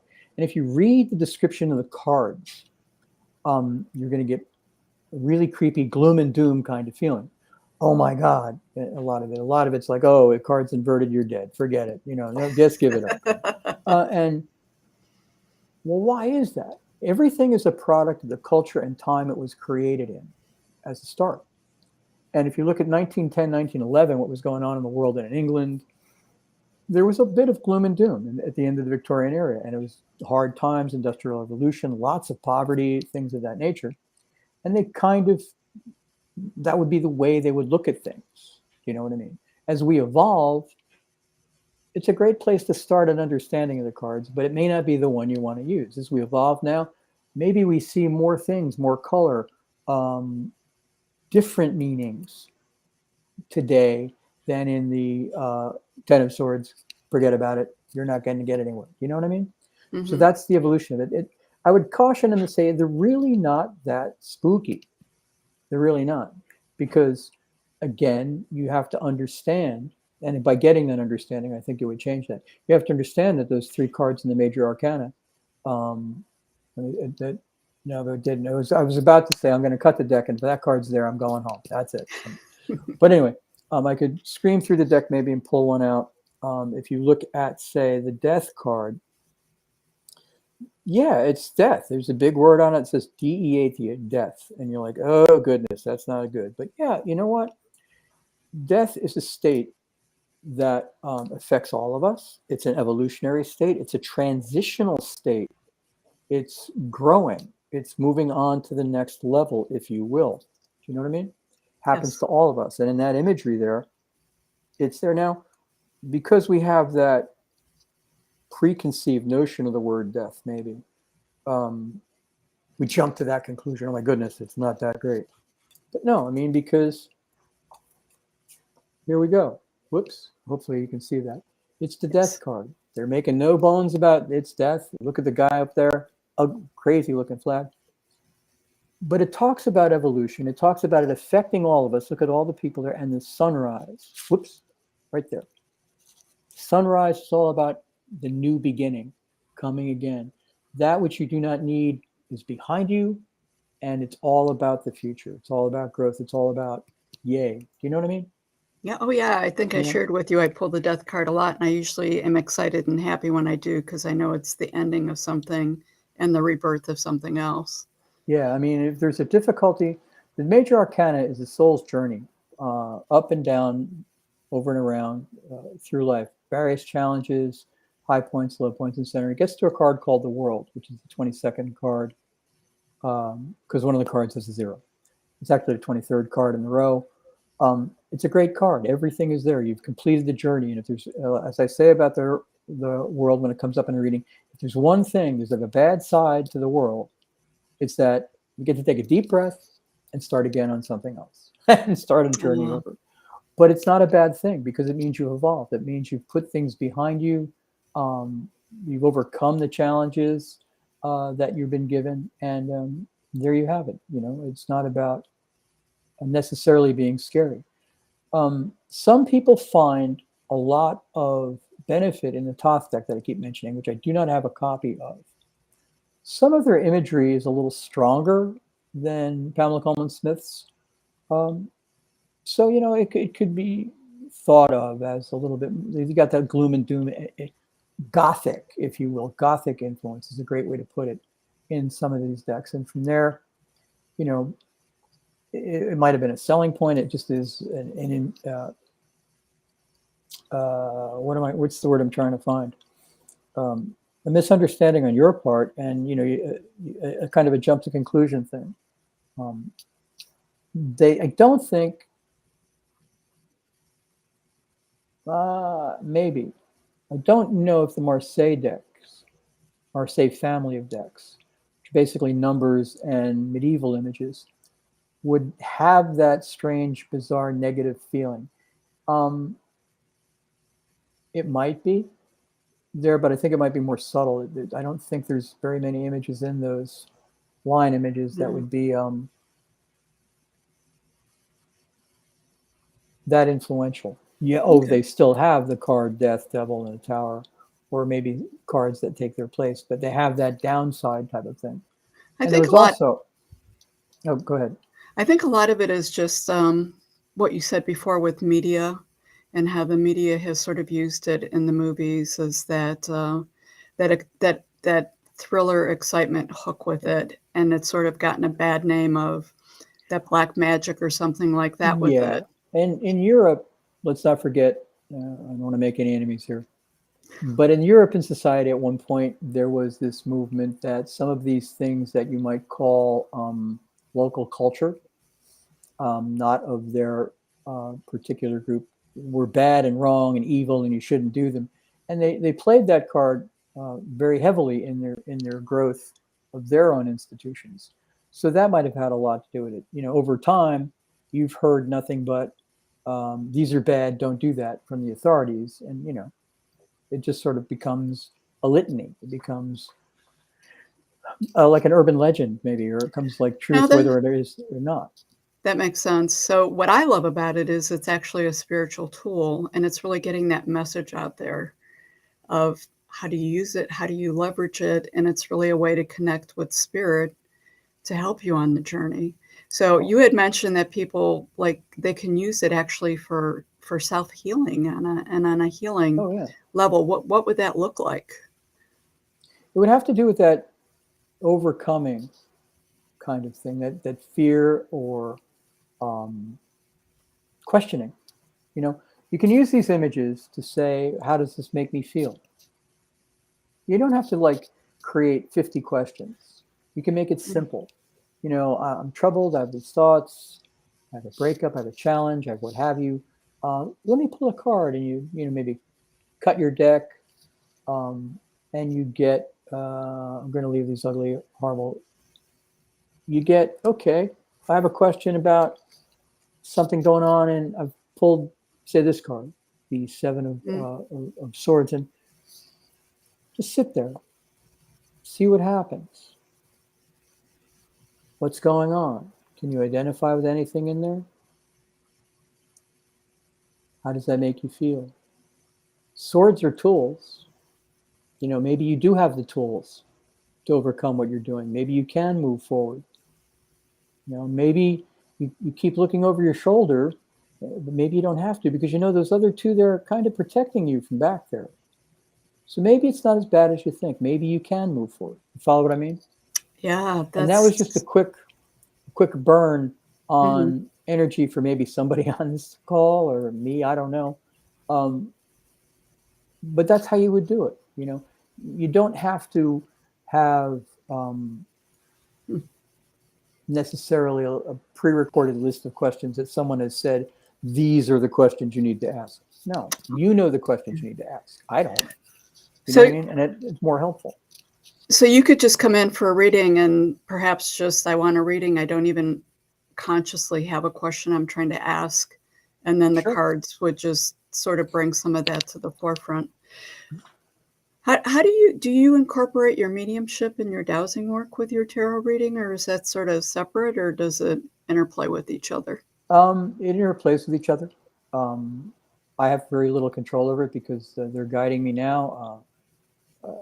I was really honored to be asked to do this, and I thank you again. And of course, because you know, I think I touched on this wanting to do good before. I drove myself crazy. I was going to do this and make a flow chart and get all that, and you know, they're all going like, right. And you know, I was going to work myself into it, but I realized that I just had to sit back down and open myself up and let, you know, some of my guides like Great Bear or Mother come and talk and help me through this. And hopefully I'm doing a good job. And, you know, it was like one of those things. I see people are talking. I was going to say, it looks like all of a sudden people are chatting in the chat while we're chatting. Yeah, well, that's good. I mean, you know, again, it's like a reading. You said, can you come in and just ask a question or not have a question? And, you know, I'll confess that when I get a reading, I don't really have a question. I want to hear what they want to say. It's like the Rolling Stones, you know, you never get what you want, but you get what you need. You know what I mean? That's the most important thing about a reading, because, you know, you can go in with the most specific questions. Yeah, and it not work. It's just not there because spirit's trying to tell you something else, and you'd be very disappointed or upset because they didn't hear about Mr. Tall, Dark, and Handsome, or what have you, whatever the thing was. Right. But spirit needed you to hear that, you know, you're really good and you're doing forward, or what have you, that sort of thing. Your message was different than you expected. Yeah, Ginny was talking about she loves getting a tarot reading, but she lives in a small community, so it's a real no-no apparently in that community that she's in because of the four walls of organized religion. And then she wants to sort of get a deck and practice, which I believe you can order them online. And then Lindsay Jean is talking about angel cards. So I know that there are probably infinite amount of tarot card decks. Is there a difference between like an angel cards versus a tarot cards? Are they two different tools really, or are they the same tool? Yes and no.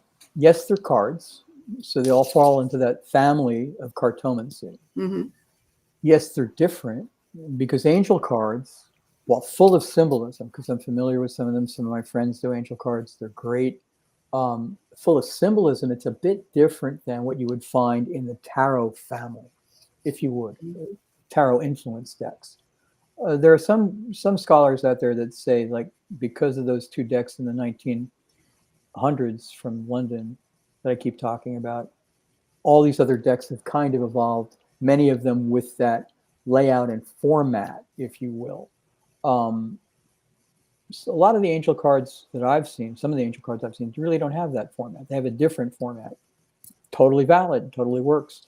And I see Lindsay's question. I wonder if those are similar. Yeah, they're very similar in the sense that you're using an image to connect to spirit. It's like going to, up here in New Jersey, we live close to the Philadelphia Museum of Art. You can go to the Philadelphia Museum, for example, or wherever you are, go into them and look at their collection. And, you're going to wander through and maybe you're going to see this and it's not very important and that, no, that's boring, but you might hit that picture that clicks. Do you know what I mean? Yeah. And it works and you feel moved. Now, you may not get the lottery numbers, but something will touch your heart. Do you follow what I mean? That is what we're talking about. That's the beginning of the process, if you will. And angel cards are completely valid for that very reason. They reach in and, oh my goodness, oh my goodness, oh my goodness. You know what I mean? Absolutely. Yeah. Can I scroll back there a little bit? Oh, yeah. I see that, and I would agree with Jeannie's statement at 12:23. Thanks to the magic that's in the world. Everybody says we don't live in a world of magic. Really? I'm talking to a group of people globally that I am not in the same room with. So in a way, this is magic. We just, don't get to define what magic totally is. But through the magic of the modern world, I mean, you can certainly get Zoom readings if you want a reading, and it's one of the things I do. Somewhere around here is my email address. Contact me and we can talk about it if you'd like. Everything is up on the website online. I have all your information, Joe, up there. Yeah, and the other thing about it is, it's just like Sandra said, if you need to access a deck, absolutely. The internet is a great place to go look at them. There's US Games, there's Hay House, there's Amazon, there's so many publishers out there of so many different forms of art. One of the exercises in one of the classes I took many years ago is start your own deck. Draw images that make sense to you. Wow. And that's perfectly valid as well, because this is a very personal tool. It's a personal connection, if you will. Well, that being said, Joe, I have a couple sets of tarot cards, and I remember back in the day when I first got them, I have a friend who's very attracted to it. That energy attracts her, and there was a little bit of uncomfortableness with it. And when I got them, she's like, you can't let anyone else touch your tarot cards. Like, don't let any other people touch your tarot cards. Make sure you clear them if someone else touches them. Or some people have people touch their tarot cards when they do a reading to grab the energy. Mm-hmm. And the other thing was, I was told to keep it in like I bought this silk bag where I keep my tarot cards zipped up and kept in their own little special box. Like, do you feel that's hocus pocus? Does it have some validity to it? Or is it just whatever you believe? No, I think it's totally valid. Okay. Do share. Here we go. Okay. I'm going to compare it to kitchen knives. Oh. Well, that sounds a little creepy, but here goes. When you work in a kitchen and you're going to use kitchen knives and you start to create that wonderful event of multisensory things, of smells and tastes, et cetera, and so forth, you're going to be using knives. And the first thing you should do when you're going to change from a vegetable to meat or whatever, vegetable to vegetable, is you clean your knife to prevent contamination, to prevent the negative influences of something else coming in, if you will. Because contamination is a very strong word. Do you follow what I mean? Yeah. So you should take care of your personal spiritual symbols and personal spiritual tools and clear them and clean them. I can see why you would say you don't want people to handle the deck because you're afraid of their energy getting on it. I know I personally clear my deck after every use. I try. There's many ways to do it. You can use sage and smoke. You can use a candle. You could tap it. You could shuffle it. You could pray over it. What have you? Whatever makes sense to you is what you do. But you should take care of it. You should clear it.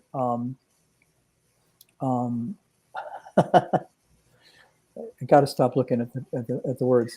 You know, you want to take care of it. You want to make it clean because you want to have the idea is you want to have the proper energetic influences. And so that's why some people say, and I'm one of those people. If we're going to do a live reading, I make you. I'll shuffle the deck. I'll clear the deck. I'll work with it on when I feel it's right. When they tell me it's right, I'll put it out in front of you and tell you to cut the cards. I'm going to tell you that it's not a manual and. You know, that's part of a different thing. But tell you to cut the cards, touch the cards. Sometimes leave it say shuffle the cards if you want. Shuffle them any old way you want. Take as long as you want, short as you want. It's not a manual dexterity exercise, nor is it a casino recruitment program. It's all about getting your energy on there. And the two things that happens, it sort of softens the edge for them, and then it does get their energy on. It's a communal. It's an audience participation event. Getting a reading because you need to be present. Okay. If you're not present in the reading, it's not going to work as well. So that's why, one of the reasons why it's important to do that. Well, I was just going to ask you so that, well, I guess people are present. So I know someone said to pull a card for myself, but what I would ask is when someone comes in for a reading, like, what does it look like? And could you pull a card that Spirit, clearly it would be a message for one of the people who are out there listening, because we all know how Spirit works, and sort of just give us a quick run through of what that looks like. So when you come in, you know, we sit down. I'm going to work the cards, shuffle them, clear them. And I have to do that because I've been using them as a teaching tool now. And the order, you might say, is, well, it's stacked. It's not really randomized. And, you know, so we're going to do the best to randomize them. Even though I will tell you, I firmly believe this to be true. I think they're blank until you want to have a reading. I know they're blank until we actually get together and hook up, whether energetically or in person. So here goes. Move them around, get them together. We'll skip the part about cut the deck and things. And now I would lay them out. And you know, there's probably as many tarot card spreads, angel card spreads, as there are decks. You can do a 3-card reading, you can do a version of your own version of, or the exact, something called a Celtic cross, what have you, or a simple 1 card down.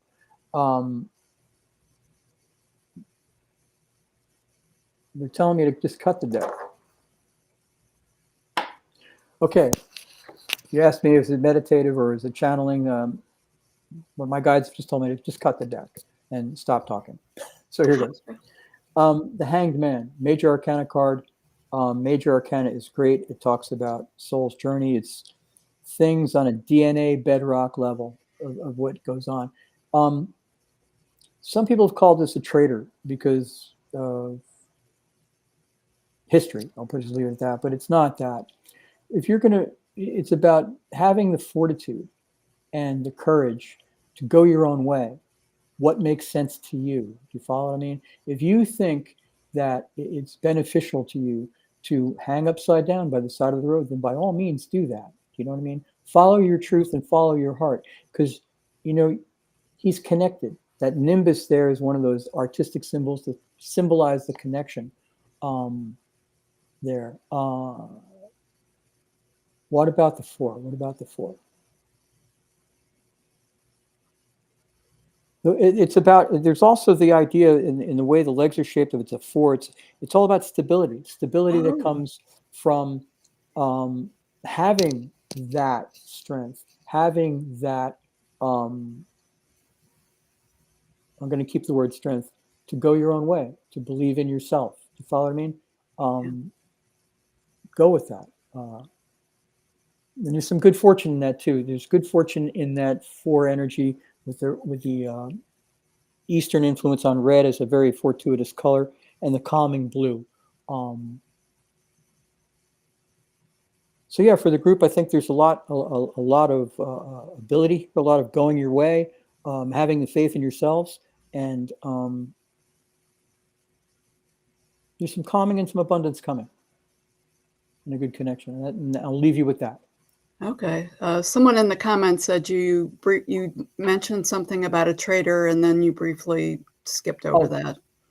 Traitor, Traitor. Traditionally in Europe, at very least, maybe other places in the world, if they had a traitor, someone who is not very good, and I can't think of the long word that's dancing around in just beyond my tongue to describe it. It was duplicitous or something like that. That's the way they would be executed, to signify that how awful and rotten they were. A historical event that probably people who are not history buffs wouldn't know about is Mussolini. Mussolini took over, became a ruler during the Second World War, early 20th century in Italy. Had some oppressive policies. Maybe it didn't work out. They lost the war, and he was executed that way. They hung him when they hung his body upside down from a lamppost, and this. I didn't know that. Group of people. Oh yeah. It was kind of in the streets. I mean, it was not a good thing at all for him at the very least. But that was the symbolism of that. Now, you can go with that symbolism if you really choose. And believe me, if it comes to you and clicks with it, oh my goodness, this is bad, by all means go with it. But I cannot sell out the concept of resurrection and recovery for human beings. We have it in our path and our ability to do it. And, I would be not serving you well if I just said, write it off, you're dead, forget it. No, that's not a good tableside manner. Yeah, no, that's important. I'm going to shift real quick here. Is we got a little bit of time left, not a lot of time. Is we've talked a lot about the tarot and the readings and the history of it and all of that, and how we can use it individually as a tool. The other thing that I know you're a master tarot reading, but you also teach people how to read tarot. So if I'm interested to be a tarot reader, can like anyone do that?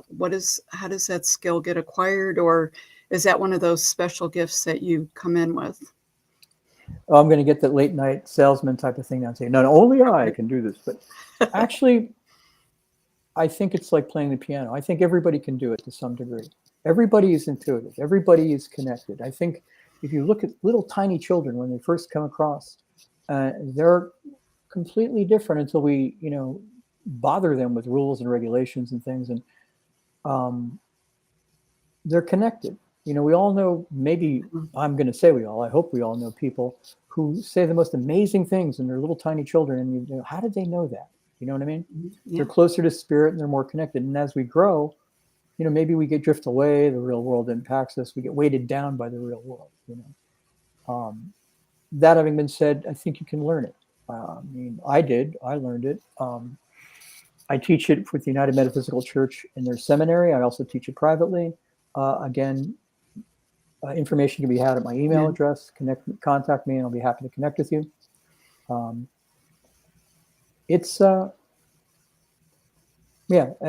I'm going to work with you to do is get you to work on your symbol dictionary in reality.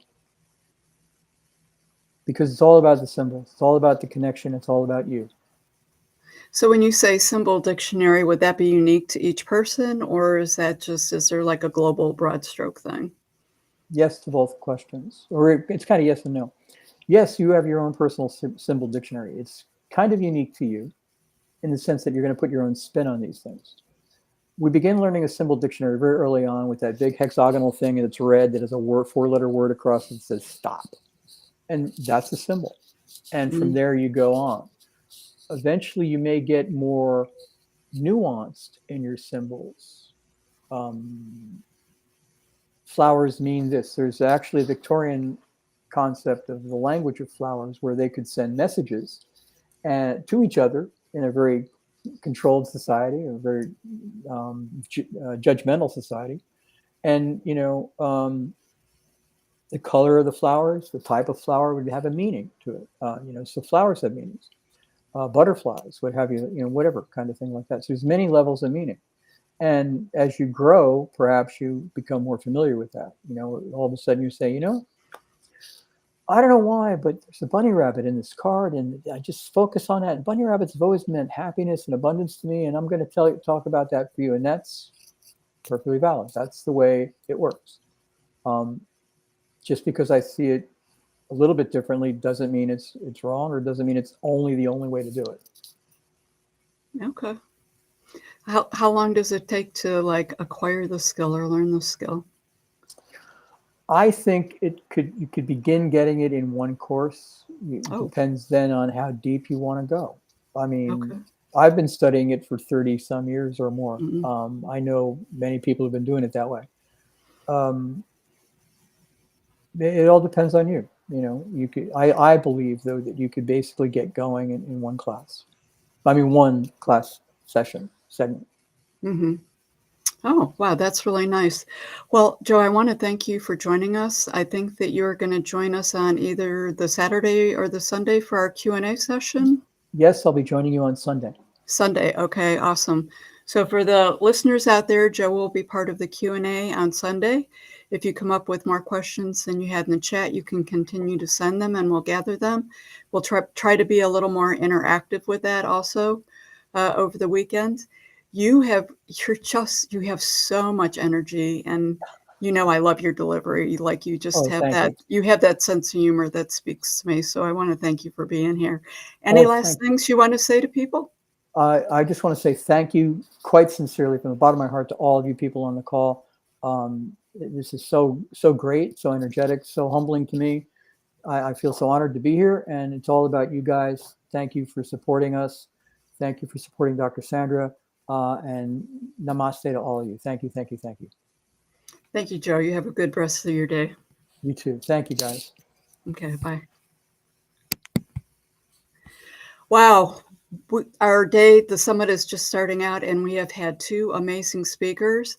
And the thing that I absolutely love about the summit is the topics and the speakers and the information is so diverse.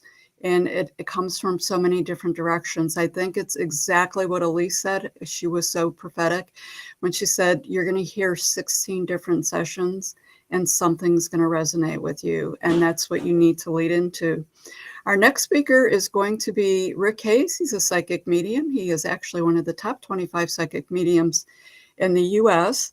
We are going to take a little bit more, not as brief as the last self-care.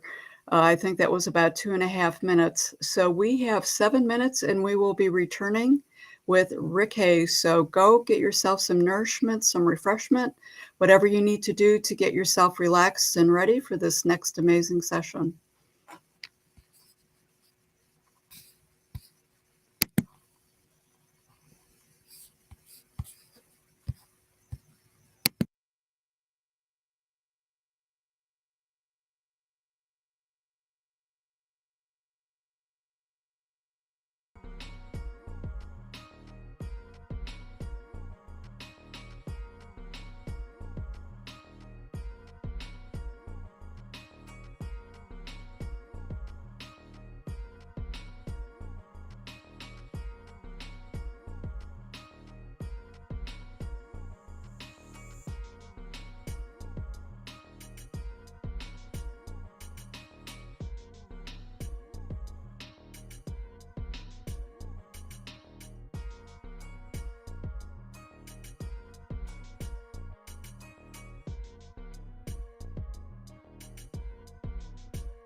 This music, What? though. I know, like really, right? So I apologize. We went an extra minute. Dr. Sandra Marie had to take a little moment to do a little self-care. It's amazing how time can goes say so pee. quickly. We can Yeah. say pee break, can't we? Yeah, I needed one. My tea was looking at me. I wanted the tea, but I thought, I better not. And But now we're still in a tea. that we are. Gosh, what a morning. We had Elise, we had Joe. Let's get things moving. I see Rick is sitting there. He's actually doing some jumping jacks back in the green room, really. So he must do the physical stuff too there. So our next guest is Rick Hayes. Rick is a top 25 psychic medium in the US, and he has been doing this for a lot of years. So I'm sure he has some good stories to share with us. Rick, you done with your, I was like, you keep like flashing back and forth for me. Are you through with your jumping jacks? I saw you doing your little movement there to the music. I was, and I'm going to share that a little bit. Get some energy flowing in here, you know? Yeah, we need to do that. Yes. Thank you for the afternoon. This added a little bit of extra for my day, so thank you so much. Oh, it is lovely having you here. You know what? I'm so grateful because I know this was sort of a tight fit for you. You've been such a supporter of Wild Soul Gatherings and both Happy Hour for the Spiritually Curious podcast. And I know you had to jump on a flight, that you've been at events. And I think I only get you for 40 minutes because you got some taping to do. So I have a secret guest that I'm going to pop in actually after you. But Okay. I thank you for like fitting us in live. So Absolutely. You know I was going to be here because I've watched this evolve and grow, and you know, we had vision. We actually had a vision of you and I several years ago of this, and it's happening. It's happening, Doctor. It's happening. yeah, you know, we talked a little bit earlier with Elise Free about manifestation and what that looks like and letting go of the outcomes and sort of the process that it takes. And she's had a really interesting 2023 and some manifestation realized, but I haven't really gotten into my story too much today, hoping to get into it over the next 3 days. But I would say this has been like a 15, 20-year manifestation that we have been working on and growing. And it's been interesting, the synchronicities and the travels along the road to get where we're at. I mean, in reality, whether conscious or unconsciously, we're manifesting everything that happens anyways, but that this was some conscious work that you and I worked in. And we did have some, we either intentionally or unintentionally put it out there in the universe for that unlimited possibilities and potential. And definitely some of those have happened. Things have happened beautifully, but in a way unexpected. But that being said, this is about you. And I know the listeners out there are really interested to hear your story. So what is it like to be a psychic medium? And I'm going to let you run with this a little bit, and then I'm going to pop my face back in here. Okay. Well, I first noticed I have a twin right behind me here, so I saw that. But I was literally in the same position as I was on. I saw that same outfit and everything, looking quite dapper much, there. I think that's an older shirt, actually. So, but well, it's an honor and a pleasure to be here this afternoon, and this is all about you. This is all about every one of you that's listening here today, because it is literally a time for us to change life, to elevate ourselves, to rise ourselves. Rick, can I time out a second? Yes. Your camera, we're live. Just when I go to camera, I'm getting you from the neck down. When I From have the neck down? Yeah. How's that? Let me see.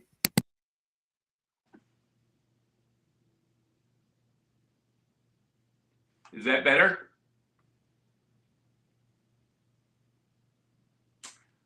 Okay. Yes, much better. You know me and my technical abilities. This has been actually, you know what? Like, it's going really well. Like, I'm super impressed. There hasn't been too many glitches. So, but I actually am. You know me. I got energy, and I stand up, and when I talk, but I've had a chair behind me because I'm getting at days now where I need to sit every once in a while. So I'll just sit here today and share what I have with everyone today. So I don't want you to see me from the neck down. I want you to see me because everything's going to come out this part of my body. So okay. It's all you again. All right. Thank you so much, Doctor. It's a real pleasure being here this afternoon. And I just once again, I'm honored to be here. It's been a journey for Doctor, and just being a part of it has been an honor for me. And it's going to continue to go on and continue to manifest amazing things. You know what? I wanted to start today, because this is all about you, but I wanted to start with a short story with you this afternoon. I wanted to share with you. I heard this about a month ago. I heard this, and it was an impact to me when I heard this story, and I wanted to share it with you this afternoon. This story is from a famous actor. I won't mention his name because he may call me and ask me how come he wasn't on with us. But all I'm going to say is, all right. Okay, that's all I'm going to say on that. So, but I was so impacted by what his experience that he shared with us about a month or so ago. He was sharing about, he had his first major motion picture, and he's an actor, and he had his first major motion picture, and he immediately received instant fame. He got an award. This first major motion picture, he got an award. It came overnight, and he had the spotlight and the light all on him, and he was literally thrusted into the public eye, and it overwhelmed him. It frightened him. It scared him, and he got to the point, and he's a spiritual person, and he knew that he didn't want to get into the Hollywood toxic environment, and he knew that if he did, everything that was happening to him was going to lead him down that path, and he didn't want that. And he was so scared and so frightened about where this was going. He didn't know what to do. And one day he shared it with a friend. He was sharing with him how he felt and how afraid he was. And he didn't want to go down this path, but the spotlight just overwhelmed him. And so the friend shared with him, he said, what you need to do, he said, you need to go to this temple that has a temple of monks. You need to go to that temple, and you need to talk to them and tell them how you feel. He said, the only thing is, to get to this temple, you have to climb about 4 miles. You have to climb up on the side of a mountain about 4 miles on a dirt path to get to the temple. This actor he said, I'm going. So he went to the country. He parked his truck at the bottom of the path. He walked up that dirt path for 4 miles, got to this temple, and there was a gate at the temple, and the gate had a large bell. He took the mallet, he rang the bell, and as soon as he rang the bell, this monk came out to the gate on the other side of the gate, and he said, can I help you, son? And this actor literally started pouring his heart out, started telling him how he was afraid and how he was scared and what was going on with his life. And just after a couple of minutes, the monk looked at him and he said, you need to talk to brother so-and-so. He said, come back in the morning at dawn and he will speak with you.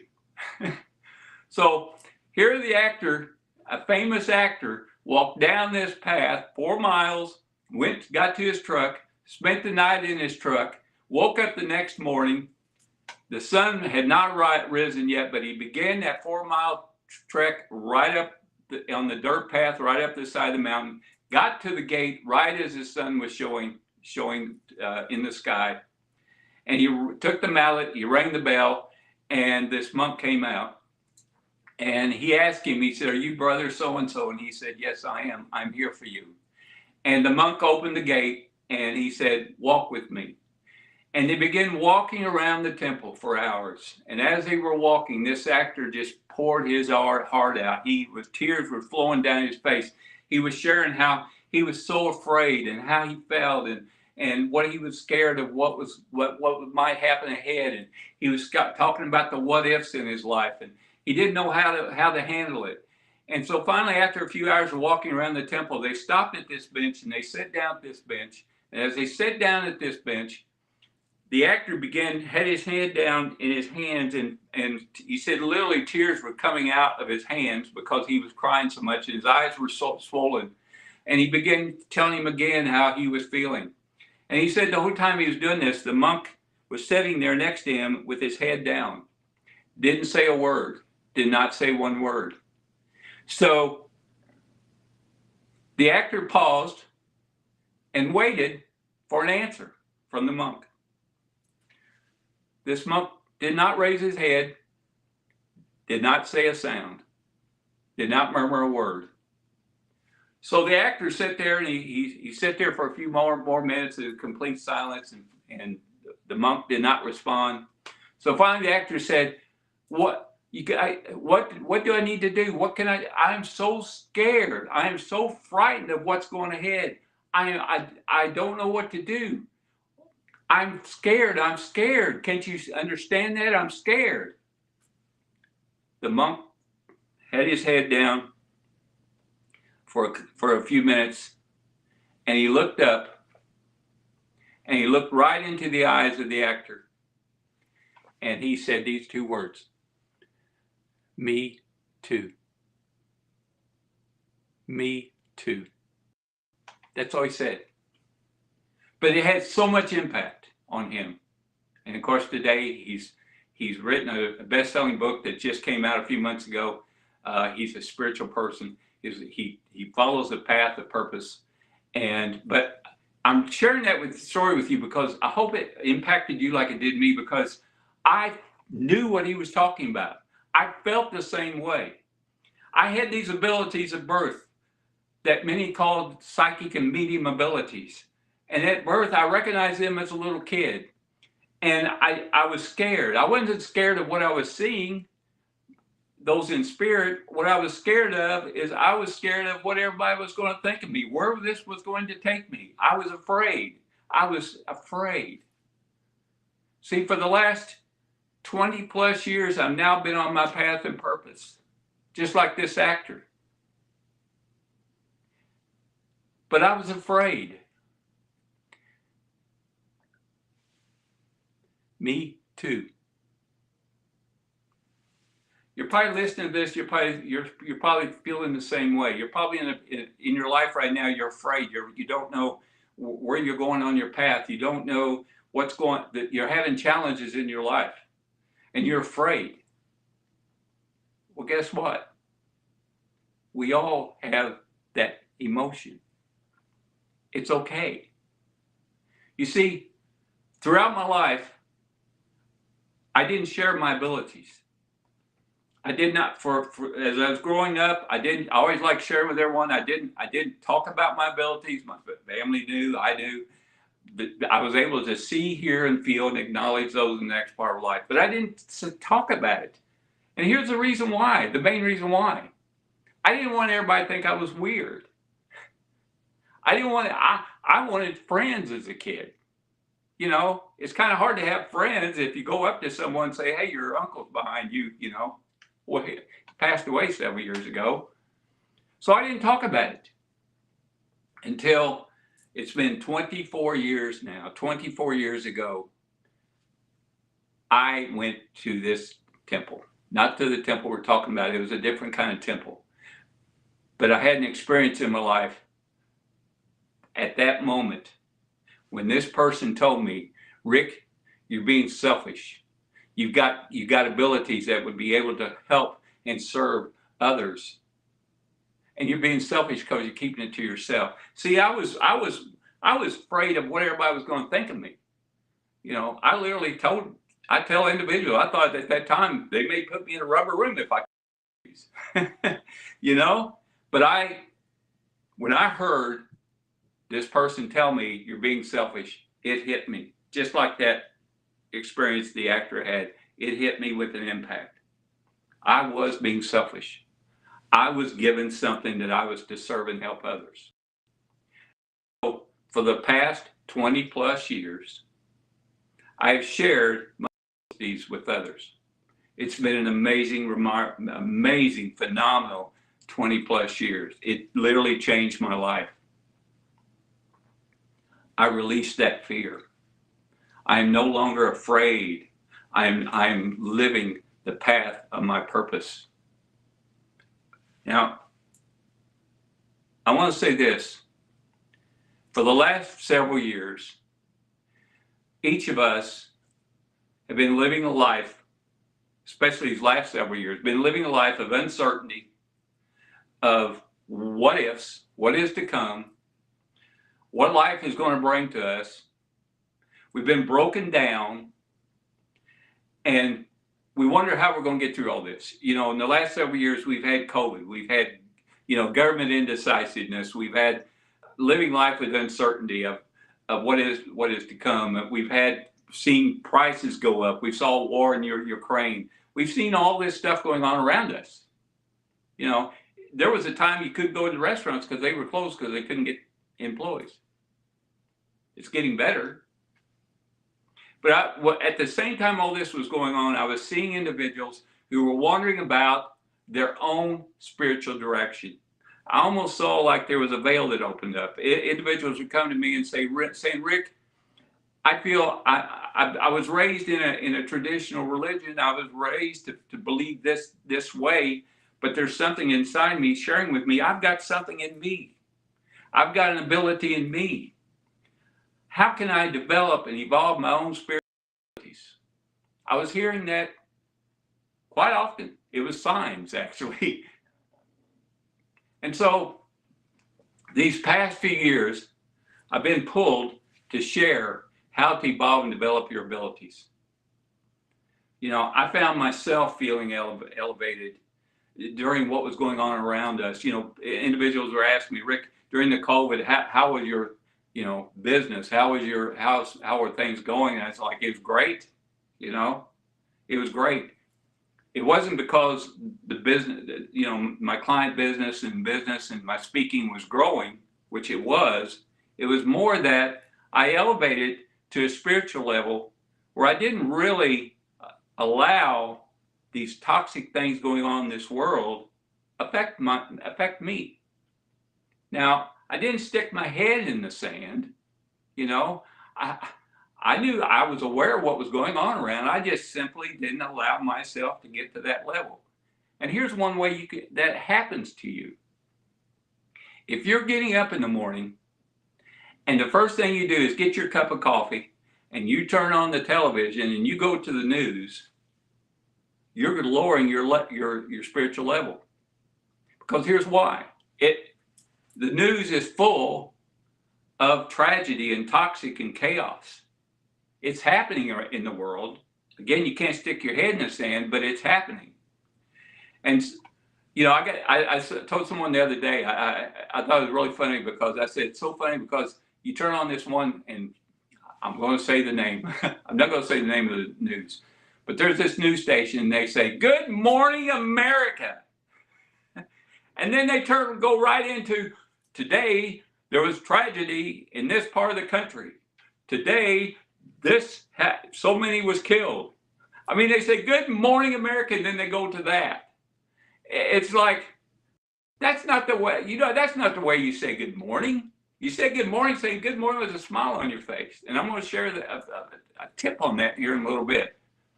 But see, I really felt pulled to begin sharing how to evolve and develop your own spiritual abilities. That doesn't mean you'll be going down the path I'm been chosen to take. It may just be for yourself. It may be for helping others. But the key here is finding and connecting with your own spiritual self. So today I'm going to teach you how to begin your day, how to end your day, and these little steps that you can take that will actually open up and evolve your own spiritual abilities you have within. Now, each of us has a different type of spiritual ability. Some of us is what is described as mediumship, where we see and hear and acknowledge those in the next part of life. Some of those are what is considered as psychic, and as someone, I always love saying this, in the industry they say psychic is someone who can see your future. I am defined as a medium and a psychic, and I'm the first to share with you, I don't see your future. I see the directions for your future. You make the choice and you choose how your future is going to be. But we all have some of us have what's called empathic abilities to feel the feelings of others. But before you get studying into that and evolving those, I feel like you got to do certain things in your daily path to elevate yourself, to rise your confidence. I love saying humble confidence, because you don't want to get that type of confidence that makes you think you're better than everyone else.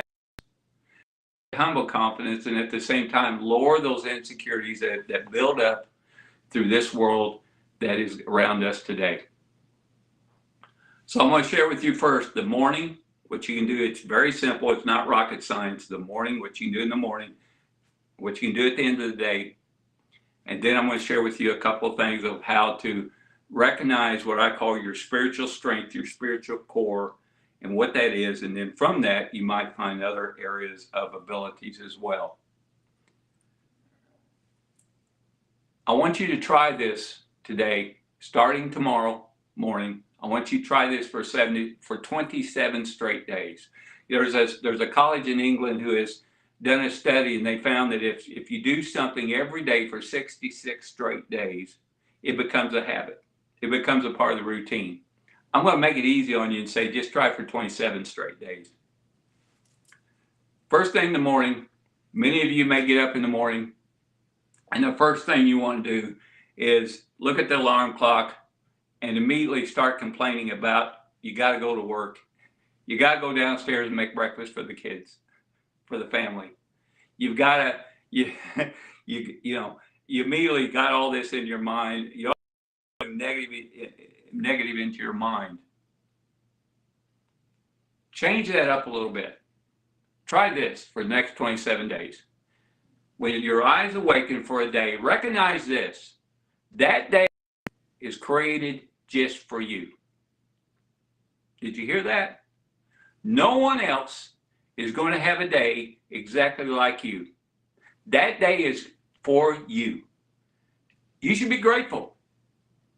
It's like, wow, this is my day. It's a great day to have a great day. So the first thing you do when you wake up is say thank you. That's all you got to do. Say thank you. You don't have to speak out loud. Just say thank you in your thoughts. And then before you get out of bed to start your day, think about 3 blessings, 3 good things in your life. 3 good things that may have happened yesterday. Focus on them. And then once you do that, smile. Okay? Now, your spouse, your partner, whoever you're with may wonder, why are you smiling? But put a smile. Because they have found that muscles in the smile creates these neurons that goes into the brain, and it actually connects to the positive parts of your brain that creates that energy. So smile. And then what I want you to do, and I was going to stand up on this, but then you'll see me from the neck down. Here's what I want you to do. I want you to stand up. Do this right now. If you're watching this, stand in front of your laptop, computer, or wherever you're watching your phone. Just stand up, unless you're in a public place, and then you may not want to do it. But just stand up, and the first thing you want to do is I call it raising the energy bar. Raise your hands up in the air as if there was an electrical energy bar above you. It's got all those good positive ions. And grab that bar. Close your eyes and visualize a place that you would be so happy to be in. For example, for me, I love the ocean. I love the sand between my toes. I love hearing the ocean waves coming in. I love the warmth of the ocean breeze coming in on my body. So visualize a place that makes you feel really good. Hold on to that energy bar. Close your eyes, visualize that, and as you're bringing the bar down to your chest, you're bringing that energy down to your chest. As you bring it down to your chest, exhale. Bring out all bring all that air out that is no longer needed. And then raise the energy bar, and as you raise the energy bar, inhale. Do that 7 times. I'm going to do that right now with you, okay? It doesn't take long, and I'll do it quickly for you, okay? Here we go.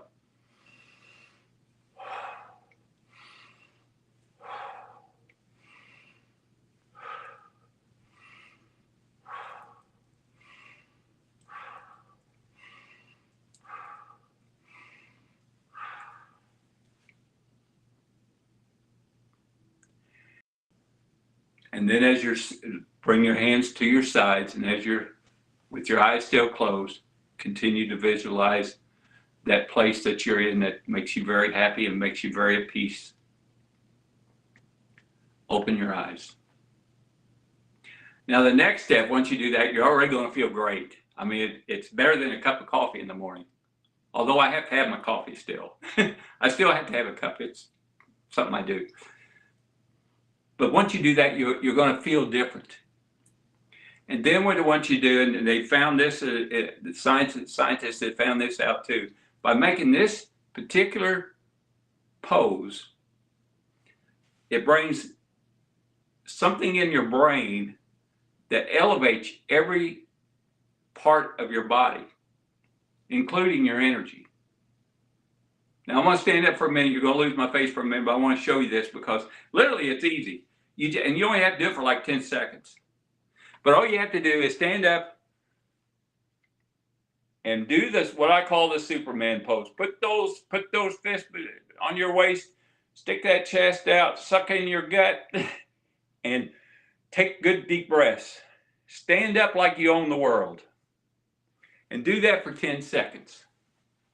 I promise you, once you do that for 27 straight days, and what happens is you start manifesting the energy to make the changes in the industry, the energy. You're going to come downstairs, you're going to feel better, and guess what? If you have family, if you have those in your home, they're going to see that energy in you. They're going to begin to change a little bit because you can't help it. When you're around a positive person, guess what? You're going to feel positive. So try that for 27 straight days. Wow. You know, I shared with you, I always tell everybody, I'm not a rocket scientist or anything. So when I write something, if you are watching this today, you received my ebook that I put together a few years ago to help individuals with their own spiritual abilities. And if you read it, you know it's very simple. I try to make it as simple as I can. So I want to share with you, I've got about, looks like already 15 minutes. I wish I had like 3 or 4 hours for you today because I've got so much. I'm trying to compact everything I can today in this 45 minutes to give you the most value that I can get. That's the other thing I want to quickly share with you. If you want to change your life, give the life 110%. Whatever you do, give it 110%, not 100%, 110%. Because guess what? If you make it or you give all you can for 110%, you're going to receive the same. So give it all, give it your all. Okay, let's go into the spiritual development real quick. You know, the thing I find most with individuals that come to me and talk to me, and I do a spiritual advisement as part of my services. I hear so much about Rick. I know I have certain abilities. I recognize them. I see individuals that aren't there. I hear them. I feel emotion, you know, but I don't know what to do about it. I don't know, what am I supposed to do with it? Am I supposed to let it grow? Am I supposed to evolve? Well, the first step is you got to acknowledge it. Just acknowledge it. Allow it to evolve the way it should, and let it you know, grow it the way it should. Just let it, just acknowledge it. I'll give you a quick example. Look around where you're sitting right now, where you're watching this right now. I want you to look around the room you're in or the place you're in. And I want you to look at everything that is the color brown. Don't write it down, just in your mind here, store it in your mind here.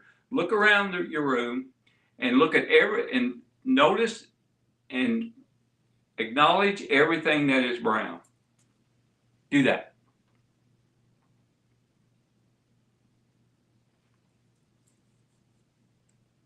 Did you notice 2 or 3 things? Okay, now I have a question for you. Tell me what was red. Tell me what was red. The color red.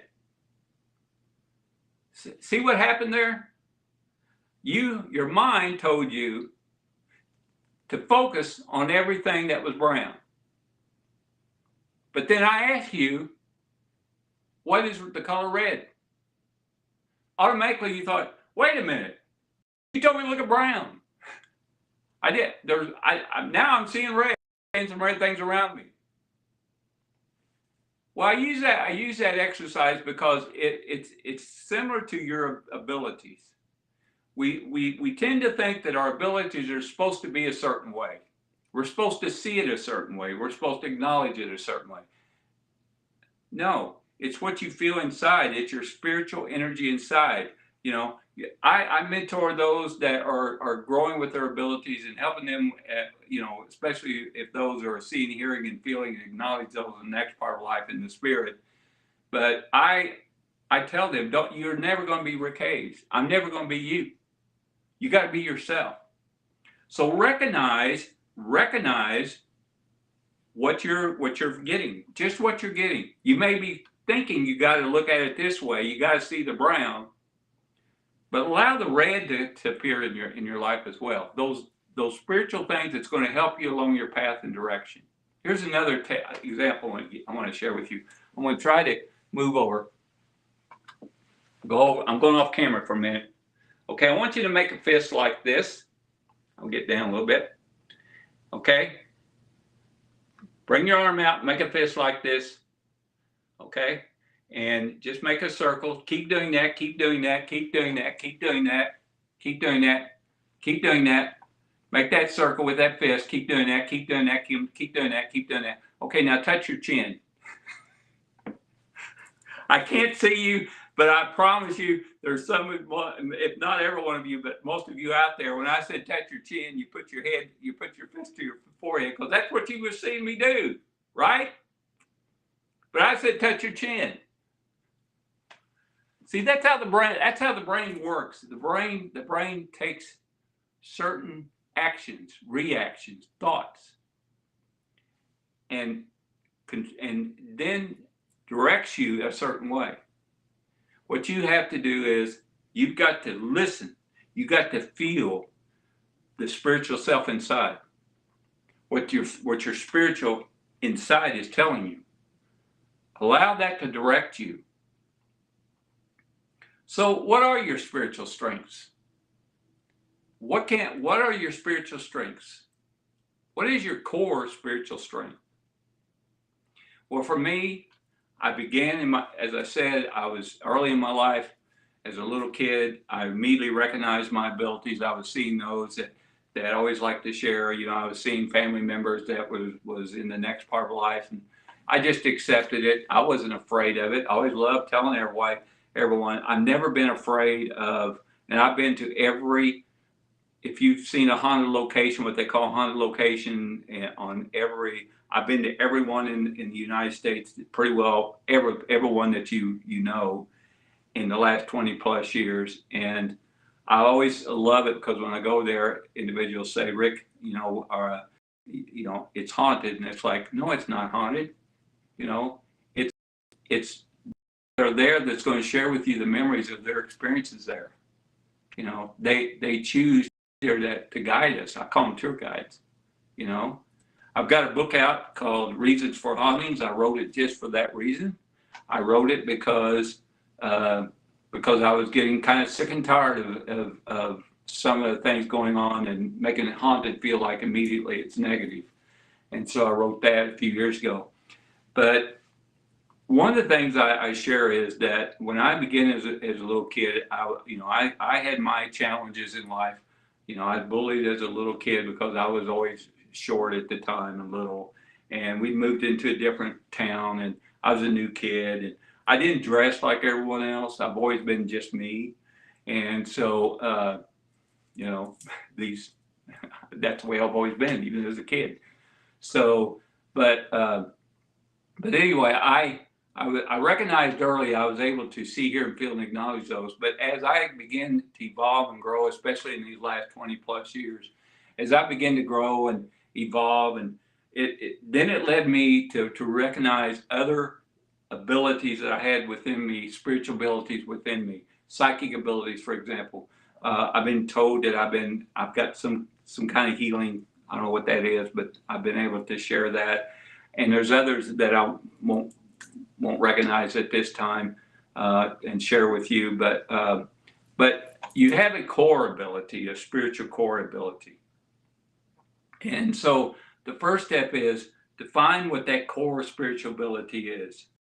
You know, if you, for example, and I have a master class that I teach this, and we go in more in depth in it to find out exactly what your core spiritual ability is. But when you find that core spiritual ability, and you could do it, for example, let me ask you this: have you ever seen someone that is not there? Have you ever thought you heard a voice that wasn't really nobody around? Have you been around someone and as they're talking with you, you can just start feeling things, you start feeling their emotions, even though they're not expressing it, you can feel it, you feel something going on in their life? You know, these are all different types of core abilities. And what you can do is just simply, and I reckon I share this, find your core ability first, and then allow these other abilities that you might have to evolve as it should. Now, real quick, I want to share with you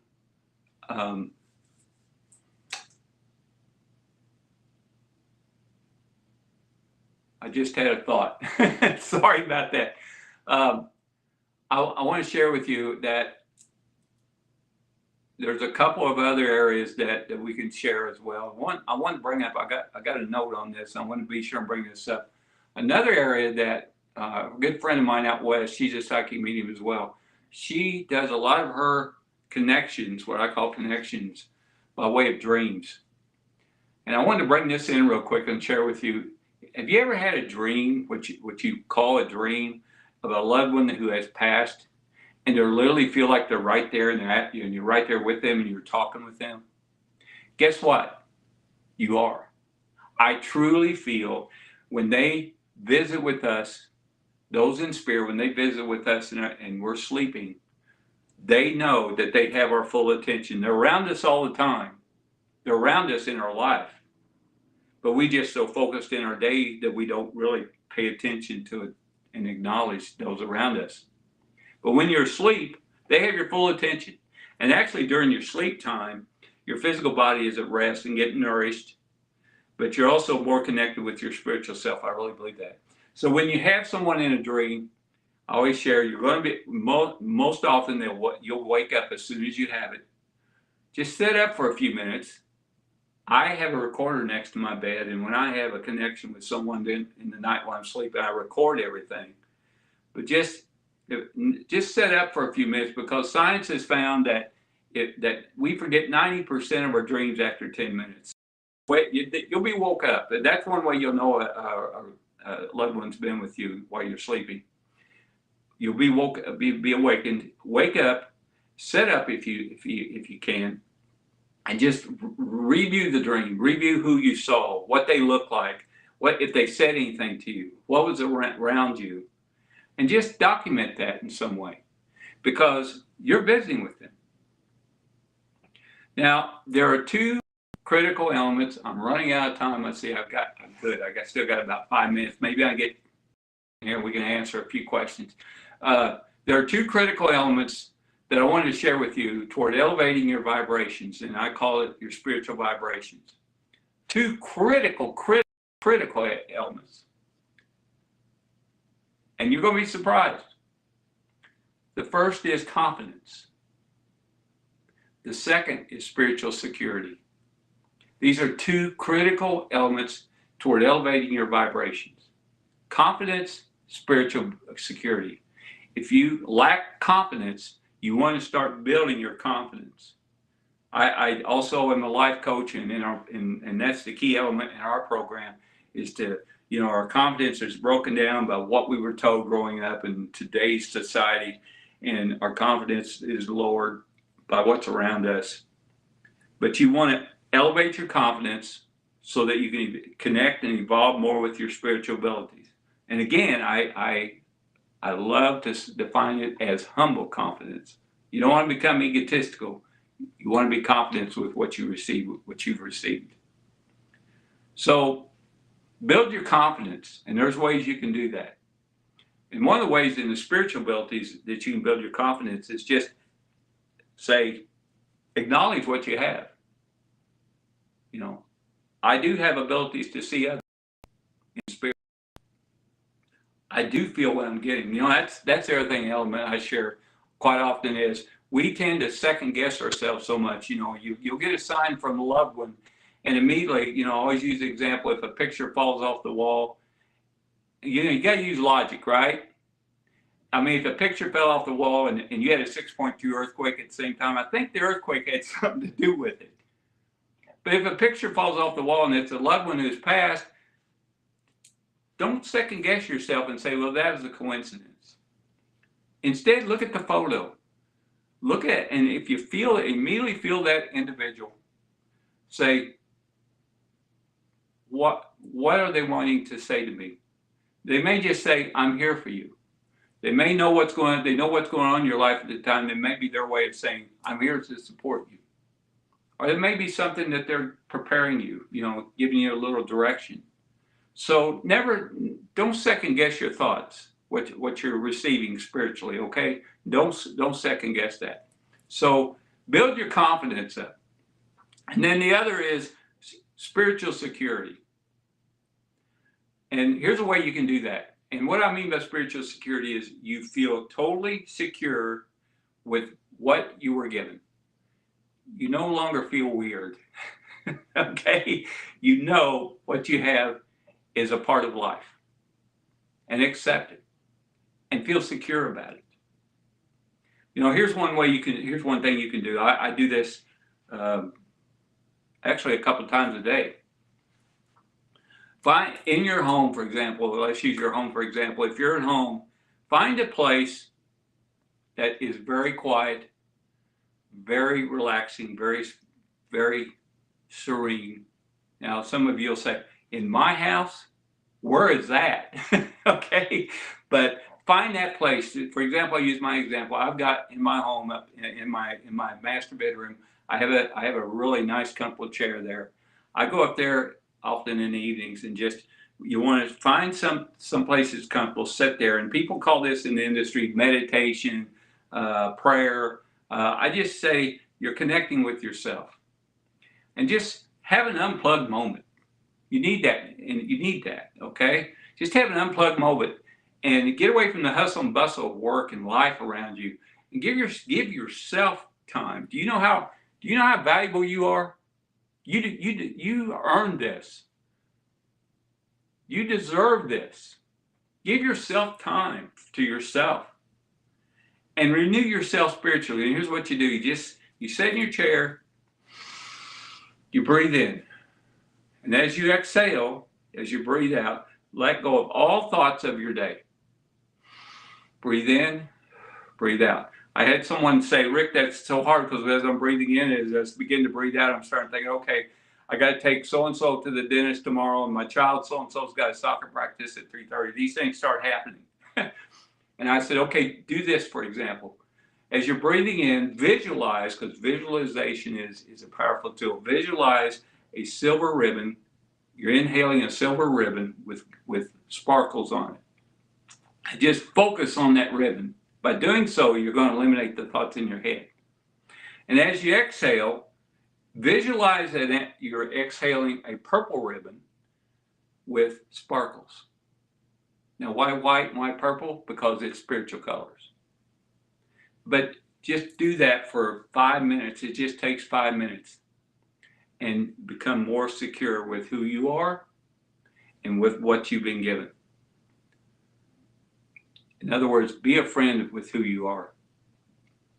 You know, it is my time to say, to close.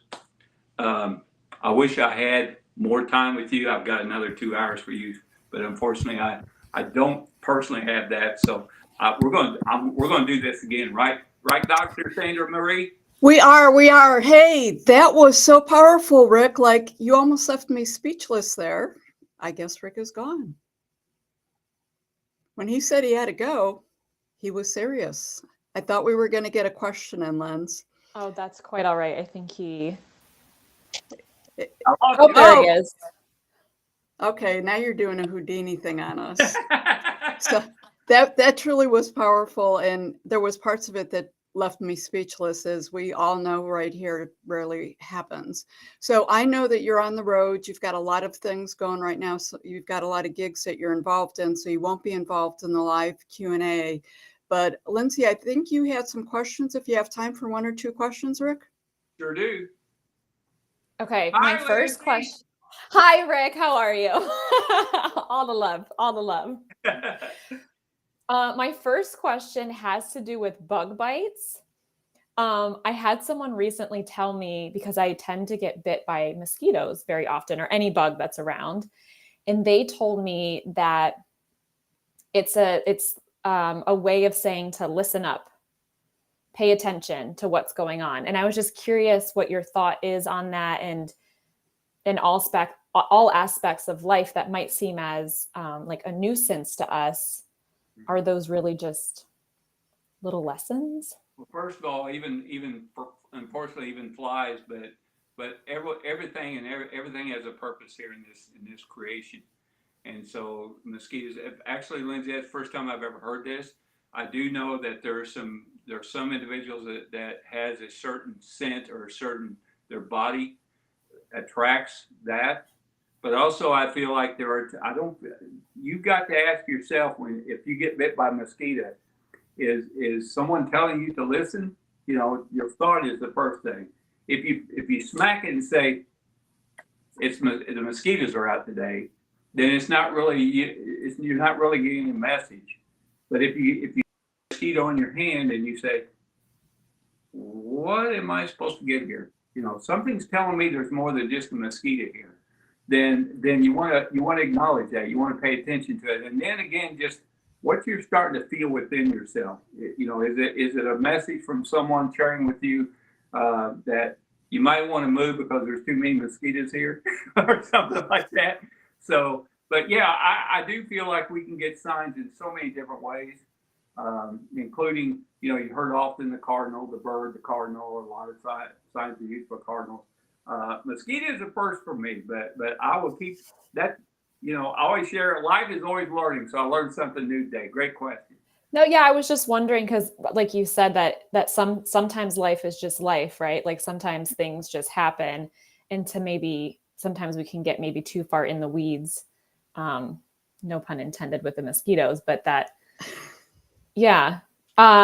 Just another quick question I had is, do you the nudges that we get from the universe, do you experience that certain entities or energies will nudge people to come to you, that they'll be drawn, pushing them to you?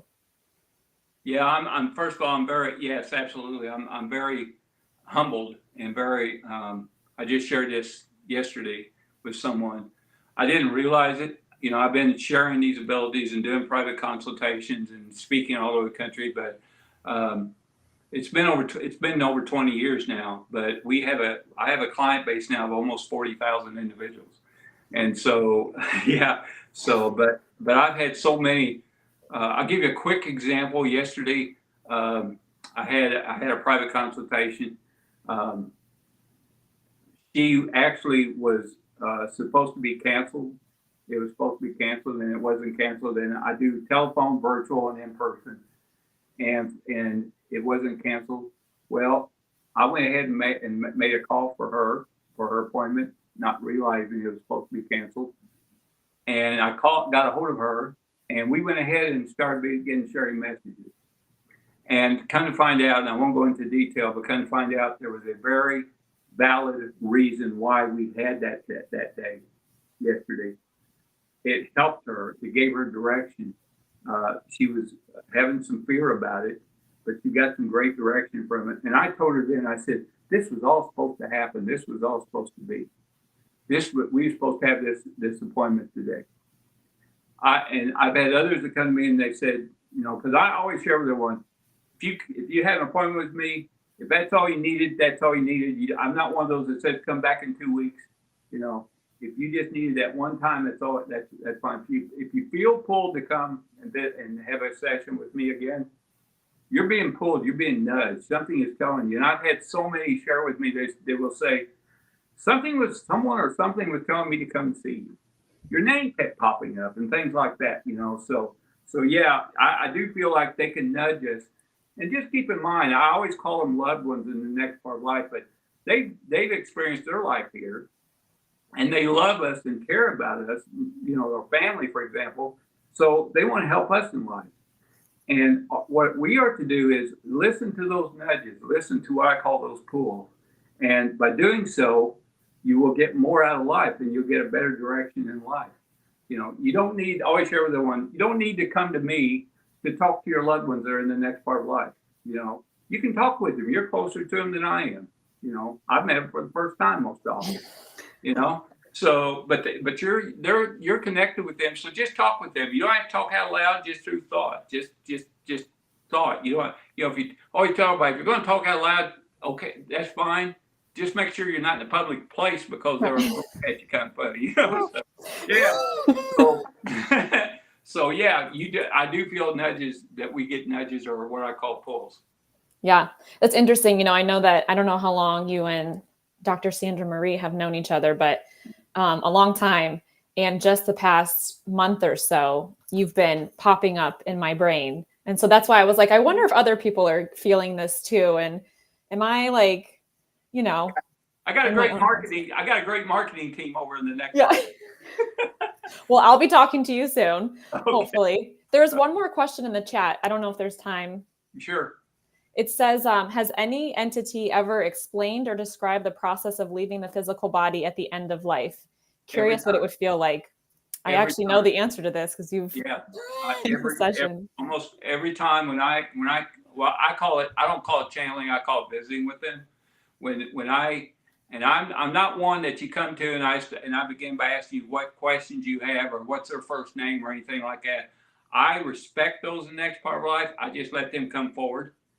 But I will, if they don't share it with me, I usually ask them, I'll say, can you share with us about your transition? Because I really feel by them sharing with us, it can bring us comfort of what they experienced, what they felt, and for example, they will tell me, most often they'll tell me that as they were what I call transcending, I won't use the word death or dead because that means an end. We don't end in life. So when they transcend, they tell me that they begin seeing those in the next part of life. They're waiting, there for them. And it makes sense because you don't want them to be, it immediately eliminates the fear of transcending. Because if you see, like my grandpa, if I see my grandpa in transition, I'm okay. I'm immediately okay. I'm already at comfort. So yeah, and I actually in the next part of life, I call them Walmart greeters because they're actually there waiting for us to welcome, come on in, So, I often do. I often share it because I feel like it helps. It does help. It does. I was going to say I've had some experience, and I think the story we create or what we think we're saying seems so painful or whatever, even with someone with some kind of chronic disease. It was interesting to hear them explain their experience, and it wasn't as bad as what I had perceived. So that was interesting. Yeah. Well, Rick, you gave us some extra minutes here. I really appreciate it. Thank you. Thank and you. Until next time, friend. And you know what I'm going to say at the end? Believe. Believe. And I'm going to say, embrace that wild soul. There you go. Absolutely. Love you. Love you guys. Bye. So, Linz, we have a few minutes here before we get our 2-minute potty break, as we call our self-care break. So in those couple of minutes, we're 3/4 of the way through the day. We have Kate coming up next, who is I'm really excited. She's pretty amazing. I'm excited too. What spoke to you today? What was the one thing that stood out to you? That's like asking someone their favorite place that they vacation. It's like, what was the last place I went to? So Rick is top of mind, but I was really intrigued by Joe with the tarot cards. Mm-hmm. I really thought that it inspired me I've had my angel cards, and someone bought me a feminine card deck. It's still in the packaging. Oh. Because much like you, I thought, I had to like have this moment of opening it, and he's encouraged me to just dive in and just listen to my intuition and not make it more than it needs to be. Nice. So I will say with Joe, there was a missed opportunity for me, I believe. And the message is, it could be for multiple people. But when he pulled that Hanged Man card, it so hit home in things that were happening in my personal life. And I should have pursued it. And I thought, not. But I think it would have actually helped the people listening to realize when he pulled that card and I looked at it, and knowing what was going on in my life, it would have given it would have been a moment of validity for folks, as well as a personal moment for me. So that was it. I saw you go into a moment of shock there, and your face like froze up, and I was like, oh shit. What's happening? No, yeah, exactly. So it's interesting. I have been so pumped about this summit that, there's been a lot of work and energy, but what I'm really pumped about is we have put together 16 amazing sessions with 15 just special, gifted, amazing human souls that are doing this. And, it's been a home run so far. It's just beautiful. I know it. And I really want to take an ice bath now. Like, I've known about ice bath. It's become, the spiritual world, the word spirituality has become so in vogue, which I love. And I saw Jeannie's name. I got excited. Yeah, I want to do the bath. I also live in Florida and have also lived in Colorado previously. Like, the water is warm here, no matter how cold in the dead of the summer. There's places here that offer it, but having the guided aspect to it and, really allowing the autonomic nervous system to have that experience. I mean, I'm just like eager to do all the things. Well, definitely. And I have to tell you, I was really moved. Clearly, it was a very emotional experience for her when she was sharing the unexpected spiritual experience that she had with it.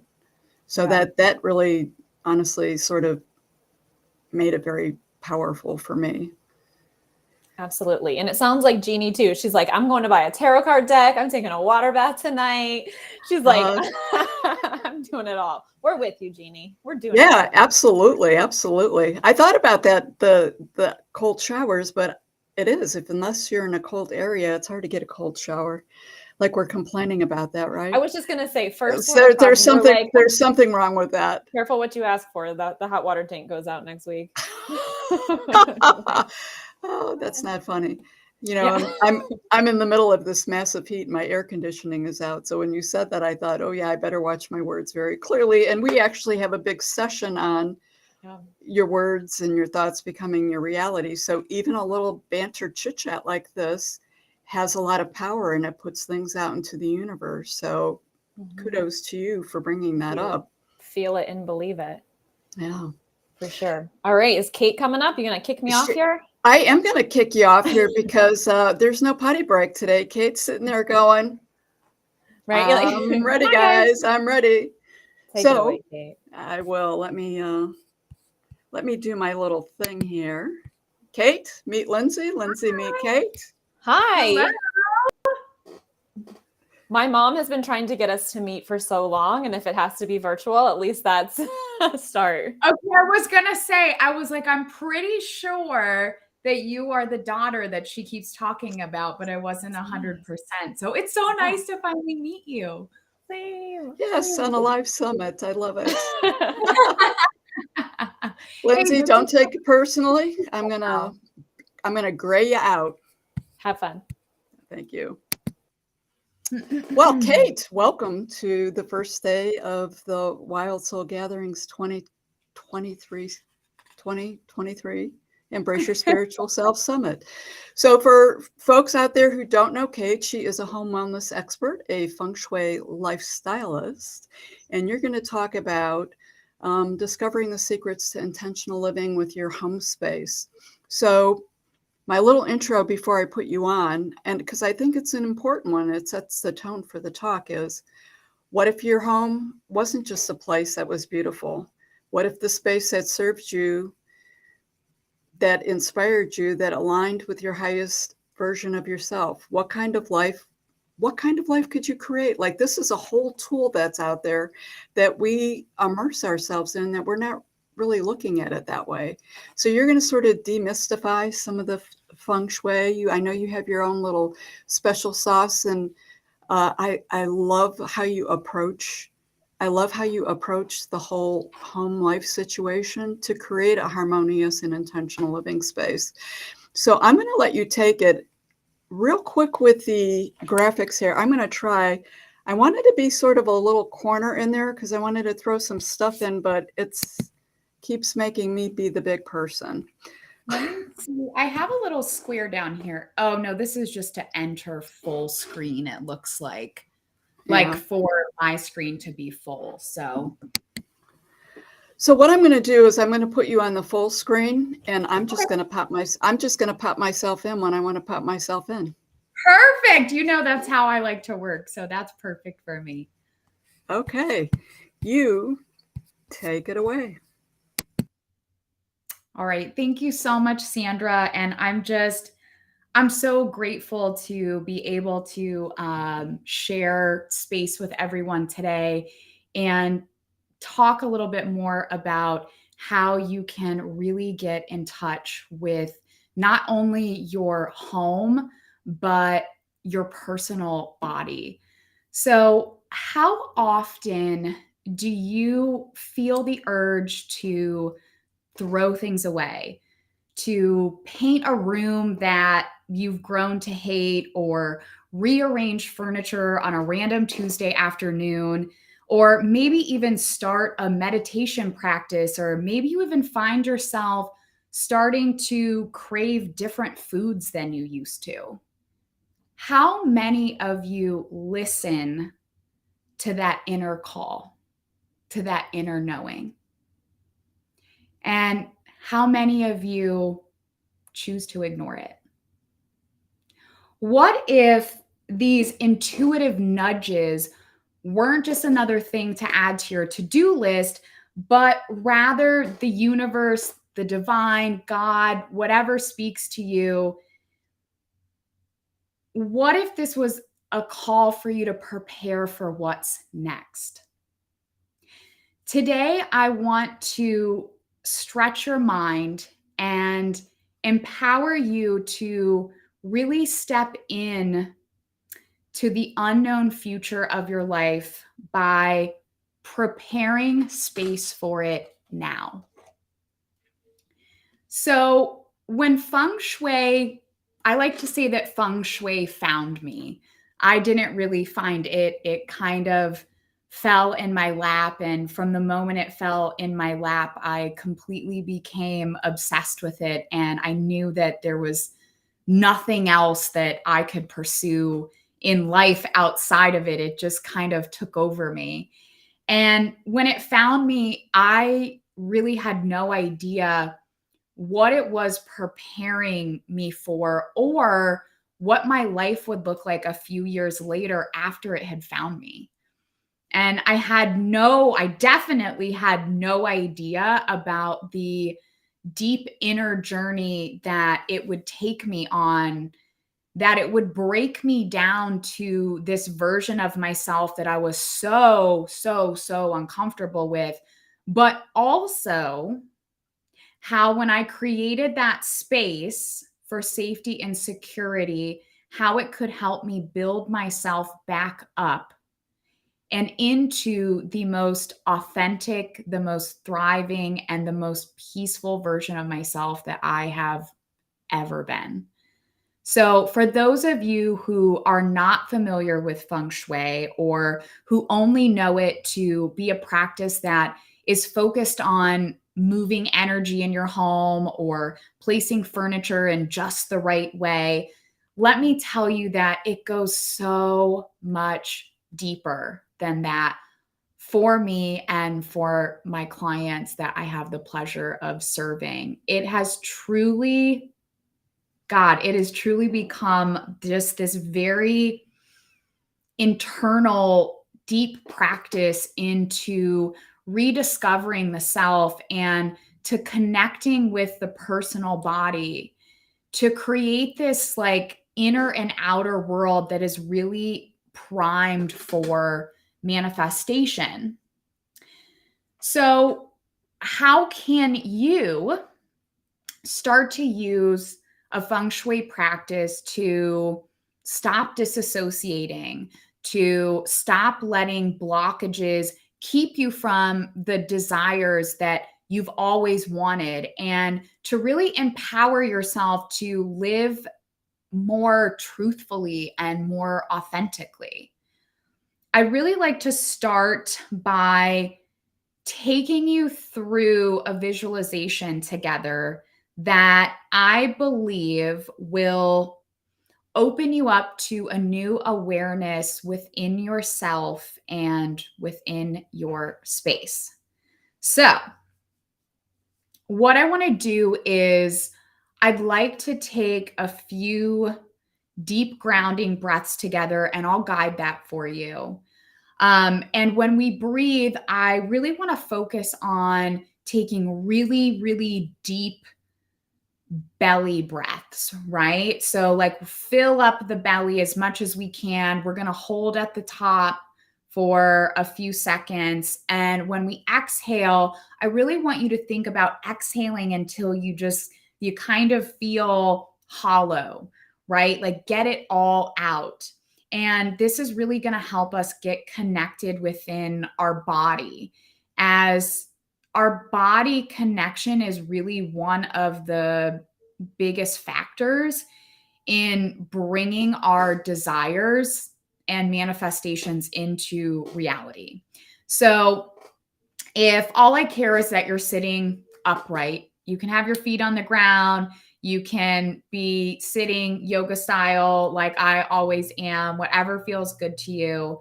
And before we begin, I want you to either say out loud, or you can say it to yourself, whatever works for you. I command my mind to surrender to my body. And repeat that mantra as many times as you need to while we breathe together. So go ahead and get comfortable and close your eyes, and let's take some deep breaths together. Inhale and really fill up and hold. Exhale.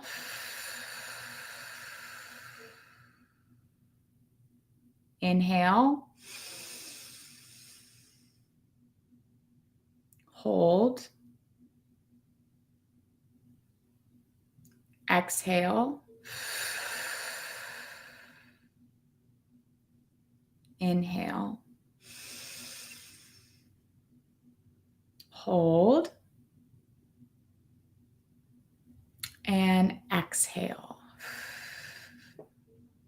Keep your eyes closed, but I want you to notice the feeling of being in your body now.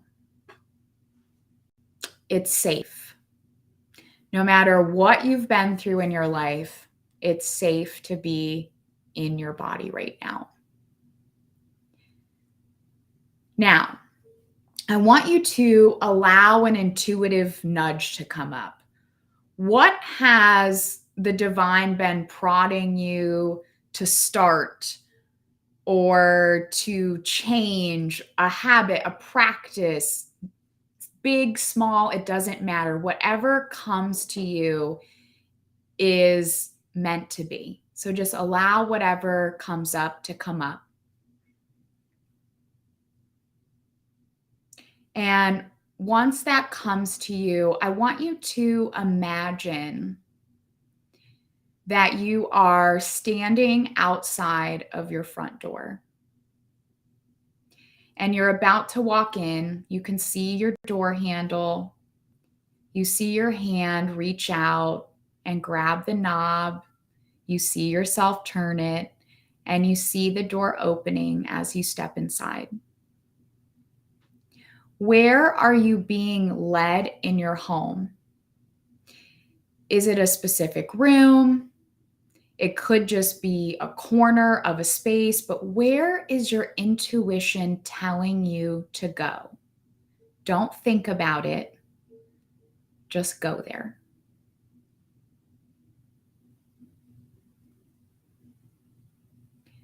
Now that you're in your space, your room, your small corner, there's no wrong place to be.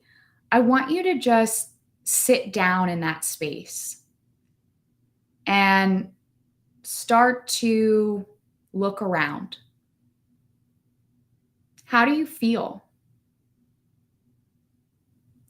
How does this space support you currently? How could it be supporting you better? Is there anything in here that doesn't feel good? Is there anything that brings up anxiety or worry? What about this room already feels good? What would you like to keep in this space? What would you like to part with? Why do you believe you've been brought here to this space, to this room particularly? How does this space want to support this intuitive nudge for that practice or change of habit that's been on your mind? What might you need to change, remove, or add to this room for it to be the support system that you need to step more fully into your authentic life, to empower you to become the person you know you were meant to be? I want you to just sit with this for a moment as you continue to breathe and stay connected to your body in this space, and just remember that it's safe here.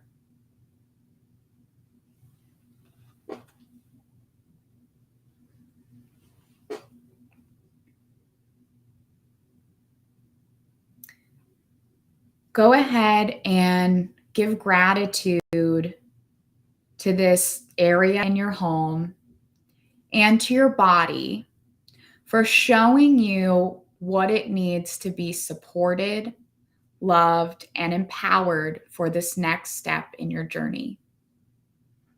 I would like you to stand up and get ready to leave this space. And as you do, you can say out loud or to yourself, I release the thoughts and things that clutter my mind. I release the thoughts and things that clutter my mind. Let's take a deep breath together and maybe wiggle our little fingers and toes as we gently allow ourselves to come back to this current place in time.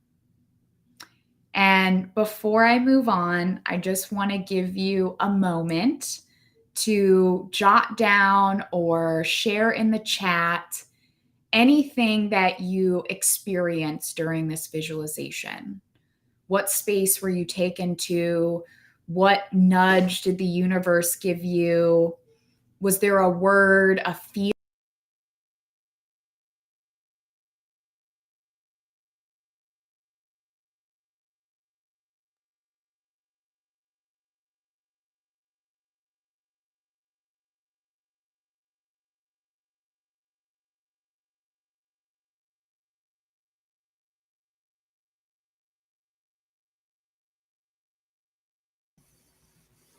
Hey, Kate.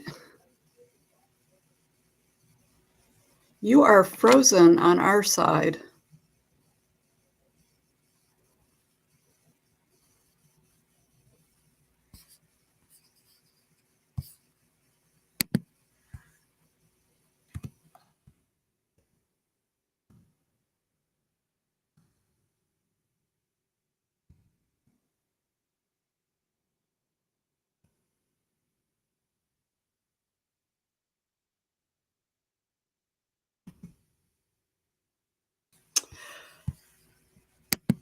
Okay, I think Kate is going to reboot herself and rejoin. You know, it's interesting. I've mentioned before, some of you may know and some of you may not. I do this podcast, Happy Hour for the Spiritually Curious. Hi, Kate, you're back. Okay. That was one hell of a meditation, man. It just shut everything down. So I was just going to share with the listeners that I do this podcast, Happy Hour for the Spiritually Curious. And by the nature of the podcast and the people that are on the show that are just, you know, really connected, because you're one of those like ever evolving souls out there, the energy sometimes just messes with the electronics. So my it looks like computer literally shut down. It just shut down and restarted. It's never done that before, ever. Well, I'm going to go with that was a little energy. We've got a little extra action going here. So I'm going to jump off again. And I see some people are throwing some stuff here. Like when you asked that, I was going to put something in the chat, but I think I would need about 5 paragraphs because I can't say it in 2 sentences. So let me jump off here and can you see the chat? Yeah, I can see it. Okay. And I was going to say, I went ahead and I made sure I left some time for us to go through and do like Q&A afterwards. And so we'll probably, if you guys don't mind, we'll kind of go back through and do it then. And Sandra, you can share your experience. And I think that would be good. That was so wild. That was wild. You're back on. But you know what I've learned to experience? I've learned, because I do it so often, that when you're working with really high energy people and we're working with an energetic modality, like I've just gotten used to these things happen. I could tell you stories, but you're on again, Kate. Thank you. Okay, so I guess I think we are moving some energy around in our homes and bodies there. That was really kind of amazing. So to me, so after this visualization, sorry, that threw me off a little bit. To me, a good definition of feng shui is that it's literally the art of experiencing a space. And that is literally what we just did together. And by, I think, our electronic reaction to it, maybe you can tell just how powerful of a force feng shui can be. So I also want to mention that, you know, feng shui is not about having the perfect home or being a minimalist or agonizing over things being just so. It really is truly about experiencing your space day in and day out and allowing your home to tell you what it needs from you and recognizing what you need from it as well. And this is really something that should occur on a daily basis. So that means that your space, just like you, is constantly changing and evolving to meet your needs. This is like not a one and done type of thing. Like it's truly meant to be a lifelong practice, and not in a daunting way, but in an exciting way, right? What can our homes like be showing us? So I want to share a quick story that I was actually sharing with Sandra. I think we were talking about this maybe yesterday. I don't even know what time is anymore, but I think we were talking about this a little bit yesterday. And within the last week, I was getting ready to go to the gym in the morning. So that's like part of my morning routine. And before I go to the gym, I typically like pick up around my space so that when I come back home, like I'm ready to finish my morning routine and then jump into my day, like whatever that looks like, whether I'm working at home or going somewhere, like, but I like things to kind of be put away and like ready for me to jump into my day when I'm ready for it. So I started to like get some stuff ready, and I was pouring like my water and all that good stuff. And I like looked around my house and I was like, oh my God, I'm so overwhelmed. There's so much stuff everywhere. So if you can't tell, my office is now in the main part of my home. My living room's over here. My dining room and kitchen are behind me, which is another story maybe for another time. I do have a dedicated office space, but I was not working in there. Like I hated going in there, and I like being out here for some reason. So like I just moved my office space into this space. But it also means that when I'm working on stuff, right, like it bleeds over into my dining room and kind of like all over my house. So I just felt like super overwhelmed and anxious. And I was like, oh my God, it's going to be like another 20 plus minutes before I'm able to like get to the gym. Right. And I'm like, and that just like started to make my brain go crazy. And I just felt like I was like, it threw me off. And then I stopped myself and I took a step back because I realized that I have recently entered into this new season of creation. And a season of creation usually equals and needs some chaos. And not chaos in a negative way as we're used to hearing it, but chaos in like this beautiful way. One that reminds me that I've started a new journey that I'm forging. And I'm forging these, not only these like new creative centers in my brain, but also within my personal life. So instead of allowing myself to be overwhelmed or beat myself up about the mess all around me, I actually stepped back and I smiled and I got really freaking excited because I know now at this point in my life, I know that when I go into creation mode, something really exciting is waiting on the other side of it. I don't usually know exactly what it is, but I know from experience now that like there's something really, really, really freaking good on the other side.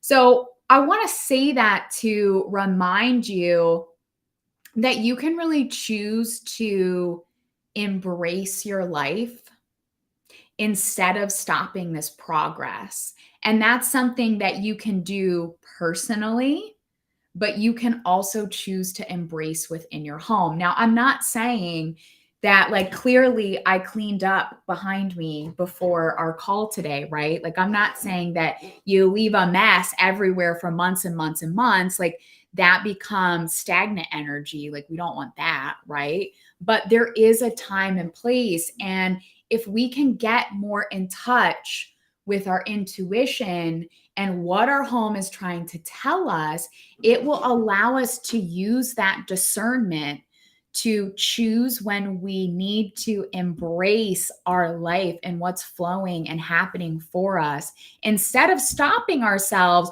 while we're mid progress, because there are so many times, and I say this from experience, that I have stopped myself in my progress, and then it's so much harder to get started, right? So I think one of the most powerful things that my own feng shui practice has brought to me that I have been able to share with my clients and my community is really creating a home that is a place of security that we can use to unfold into this unknown path that lies ahead of us in a very supported way. So because it's very difficult to allow the grace and the space needed to move through difficult experiences when we don't have the right foundation. And these could be experiences that are going on currently, or these could be things that we have held on to since childhood. It could be traumas. It could be so many different things that we're hanging on to that we need to move through. And if we're not creating a safe and secure space for us to do that in, it's just making our journey more difficult. So, for me, growing up, I never had the right foundation. And so I always kind of found myself like trying to create it within my own bedroom or within my home in whatever way I possibly could,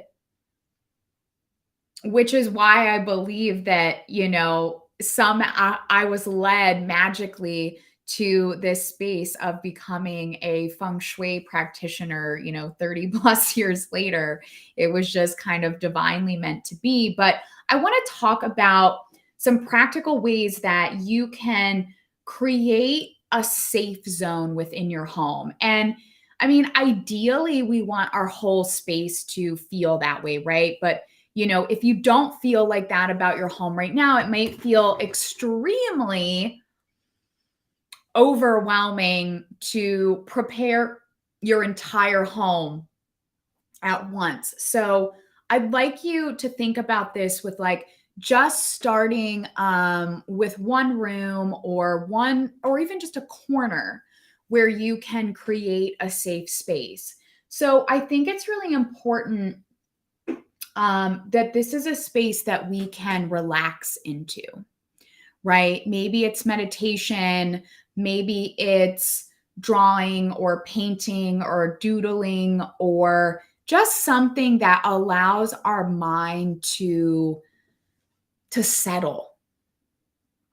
Because if you are used to living in survival mode, especially if you've been doing that your entire life, settling is difficult. Just being with yourself in silence and stillness is very uncomfortable. It was really uncomfortable for me. However, at this point in my journey, I know that it was the most necessary thing for me, was to be able to sit in the stillness and allow myself this safe space to do it within. So this might even be like a corner on your couch, right? So let's talk about that. A corner on your couch might look like a big comfy blanket, right? And a stack of books that you want to get into. And, it doesn't mean that you have to read stuff from front to back. Again, use your intuition. Allow yourself to pick things up and read chapters and reflect on them. And you might not pick up that book up for another 2 weeks or 2 months. It doesn't matter.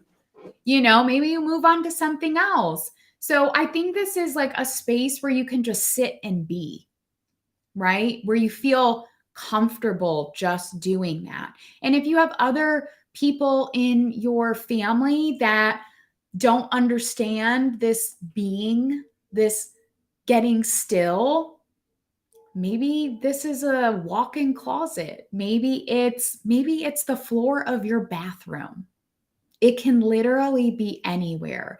But so maybe it is in your bathroom. And so you keep a little basket somewhere in your home with a blanket and a book and a candle or incense or Palo Santo or your headphones or just anything that makes you feel calm. It could be a scent, right? Think about what makes you feel safe. What helps create more stillness in your body? And then what ways can you bring that into your space?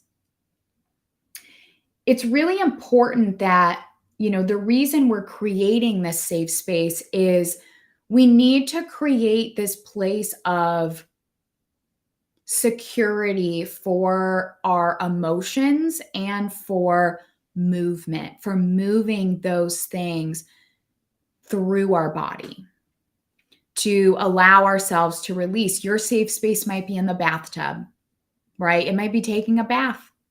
Maybe you start taking more baths than you ever have before, and that's great. Maybe that's that safe space for you. It's the one time you can get time to yourself, right? Look for, this doesn't have to be something huge, right? Start small and start with something that you can actually achieve. And the reason we need to create a safe space is that dealing with the things that have been holding you back, especially if they've been holding you back for years, is not always going to feel good, and it is not going to look pretty all the time. Some days you're going to feel amazing, and celebrate those days. Live in those happy moments, but just know that some of those days are not going to look nice. They're not going to feel nice. But it's so much easier to move through that when we have some sort of safe space to come back to. And that's why we need to create a support system within our home to allow ourselves to move through it. I know that we don't think of our home as being alive, but it's energy, and everything in it is energy, just like another human being. And we really can set it up to be a support system for us. And that's why it's so important to me that we make sure to weave in practices and habits that keep us connected or help us start to connect with our personal body. Because doing the things in our home is great, right? Our home is basically an extension of our personal body. It's like an extra set of arms and legs and all of the things. But if we never address what's going on internally, the things we do in our home aren't going to stick. They're going to get us inspired. They're going to get us going. They're going to create a new awareness. They're going to help us build up our intuition. They're going to make us more mindful of our intentions, but it's not going to stick if we're not also addressing our personal body.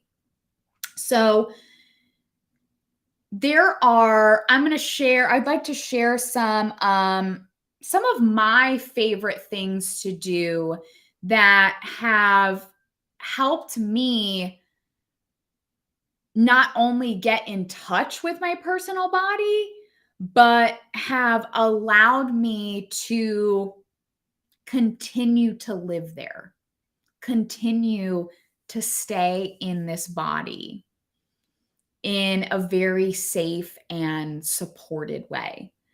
So this is actually the first thing I'm going to share is something that a really good friend of mine shared with me. And it has been like, oh my God, it's been such a game changer for helping me stay in the present moment. And I believe staying in the present moment is such a powerful tool to keep us connected with where we are right now. And where are we right now?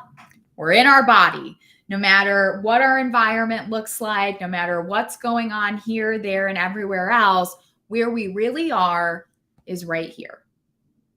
So something that I love is I keep an appreciation and gratitude list on my phone. And it's so funny because what started out as just something that I used to express gratitude for even just the smallest, the biggest, whatever the things, whenever I truly felt this moment of appreciation, has now also turned into this list of realizations. And I count my realizations as huge appreciations in my life. And so this has just expanded into something, and it's just personally really helped me to stay present and to always be reminding myself, especially on the days when it's really hard, especially on the days where it's shitty and it sucks and moving through our experience is kind of unpleasant, when I can go back to that list and say, it could be something small. Oh, my cardinal couple, I got to watch them eat at my bird feeder today. And that just always brings me so much joy and excitement. It can be the littlest thing, but just remembering, oh, I'm in this present moment right now, and there is something to enjoy is so powerful. I think having a solid morning routine is extremely important. You could argue that an evening routine is important as well, but I think how we start our day is extremely important. And, I know you've heard from other educators and practitioners today on some different modalities that you can start adding into your life. So maybe one of those things is something that you add into your morning routine. For me, my morning routine it's long. It takes me probably a good 4 hours. And I'm very blessed that I have the ability to do that. But I also made it a priority because I not only knew that I needed to heal some things in my life, but I know that I need to always be at my best because I am working with energy and serving clients. And I need to be energetically my best self to help them, to empower them really to start becoming their best selves as well. So having a solid morning routine, I used to roll out of bed and I started with meditation. And in the last 6 to 8 months, I've actually changed that and gone from a calming, like, let's start the day slow, to I get up and I'm ready to move. I drink my greens, I make my bed, I kind of clean up around the house if there's anything, and I go straight to the gym because I need movement. What I've realized is for someone who is really comfortable or in the past with disassociating and living outside my body is a really comfortable space for me. I really needed to start my day with movement, with getting into my body, right? To encourage that relationship instead of encouraging the connection with my mind, right? My mind connection is really strong. So I need to do things to encourage that relationship within my internal body. So some other things that yoga is a great practice. Walking and listening to a meditation, right? So I know, we don't have to fully be in our mind or checked out to do a meditation, even if that's what the meditation is about. I have had really, really powerful experiences going on a walk in my neighborhood, putting on a meditation I've been wanting to listen to, and allowing myself to experience that through movement, dancing, right? And this is something that even a year ago, me talking about dancing, I have this whole happy girl playlist that I put on all the time. I am now constantly just dancing all around my home, everywhere. And that has been a really healing practice for me. Stretching, foam rolling, massaging your own body, right? We always think that we need someone else to come in and do things for us, but we forget that we can give ourselves so much through movement and through touch, right? Foam rolling and stretching at night is one of my favorite things to do. And it helps to ground me before bed so that I'm getting better sleep. Having a consistent workout routine. It doesn't need to be rigorous. It just needs to be consistent, right? And that's why for me, that's one of the first things I now do in the morning. And then when I come home from the gym is now when I do my meditation. And I've been having more powerful meditations than I ever have because I'm connected to my body. We have to be connected to our body, to our space, right? To create physical manifestation. If we're always living up here, we're disassociating and we're stopping our manifestations in progress. So getting in touch here and using our home to help facilitate that and strengthen that bond is oh my God, I could just nerd out on it and talk about it for hours, but I will not do that. I share these things because I hope that if you're listening, you can find it within yourself to make a commitment to yourself, to try one of these body connection practices. Maybe it's one I shared with you. Maybe it's one that you've already heard today or that you will hear over this weekend, and make progress in a space or a room in your home that is going to give you safety and support over the next 30 days. Just give yourself this small time frame of 30 days, at least 30 days, to commit to consistency, to commit to empowering your life, and to commit to getting so in touch with the authentic version of you that it becomes a catalyst of change, not only in your own life, but for everyone around you. And I think that what you will find is that your home wants to be a part of this. Your home wants to support you. Your body wants to support you. And it's all preparing you to come back home to yourself in order to launch you into that dream life that you've always known you are worthy of.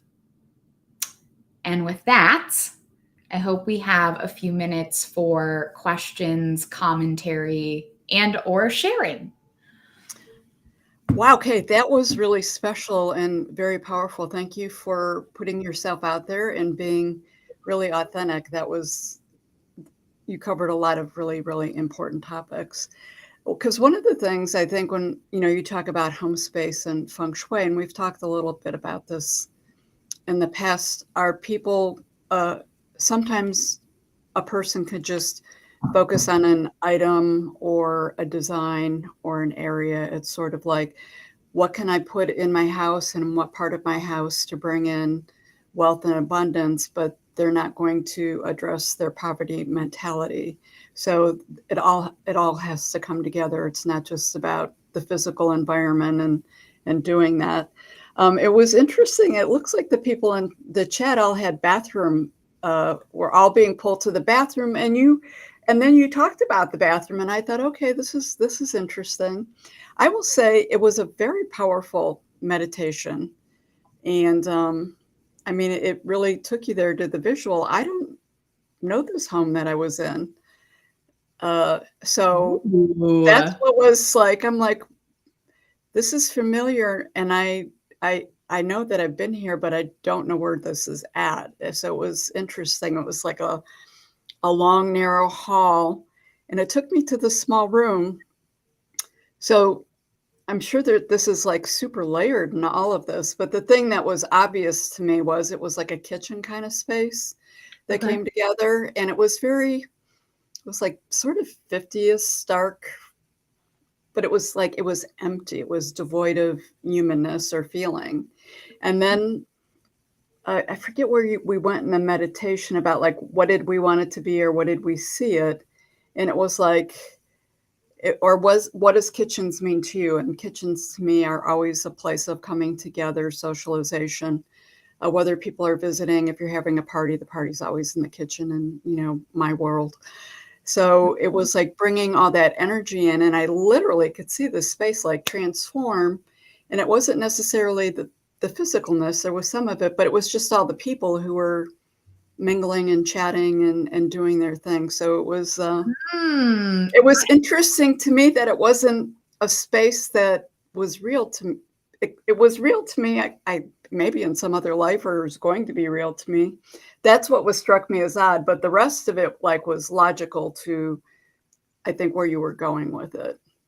Well, I think that's so interesting, especially for kind of knowing the season that you're in your life right now and what you are creating. And part of what you are creating is bringing this community together, right? Yes. To share space. And, maybe for you, that kitchen is just, it's symbolism. You know, maybe it's not a space that you've been in, but maybe it is. Maybe it's a space that you are going to go to, that you're being prepared to. I feel like, to me, it feels like and it's like, I think you already know this, but being prepared to take this space that was devoid of so many things, and you're bringing life to it. Well, that is sort of interesting, because I am retooling this whole place to bring this retreat and to bring people in and really energize it with a lot of community and interaction. And right now it is devoid of that.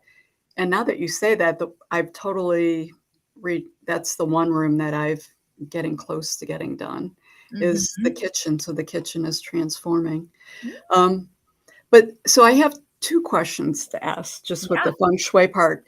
And then there's actually Jane Feldman, the angelologist, is going to talk tomorrow. And she brought this up with the angels. And she had this interesting experience with angels coming out of corners. And she's like, if you have clutter in your corner, like her first experience, I shouldn't be telling her story. Her first experience with the angels as a child was the angel walked out of a corner of her room. And then she talks about angel feng shui. She's a fascinating woman. Ooh. Her whole thing is, she's just truly a fascinating woman. It'll be a good thing tomorrow. Is that, you know, she says, well, if you have clutter in your room, like, you're not going to have these angels or spirits coming in to communicate with you in these different ways.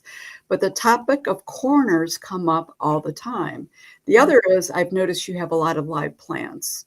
So even though the table's alive and everything's alive, I believe, does bringing in that the plants in the life, how does that affects it, right? It has to. Oh, for sure. So plants are also, I mean, you can, in feng shui, we use the 5 elements, the Chinese 5 elements. So you've got wood, water, fire, earth, and metal. So those are the 5 elements that we're working with when assessing a room, when making sure it's balanced. And so plants are part of wood element, right? And the wood element is related to spring. So think about how we feel in spring as well. It's like we're pushing through. So especially if you're going through a time in your life where you really resonated with what I spoke about today, and you don't have any plants in your home, it might be something that you feel drawn to add to that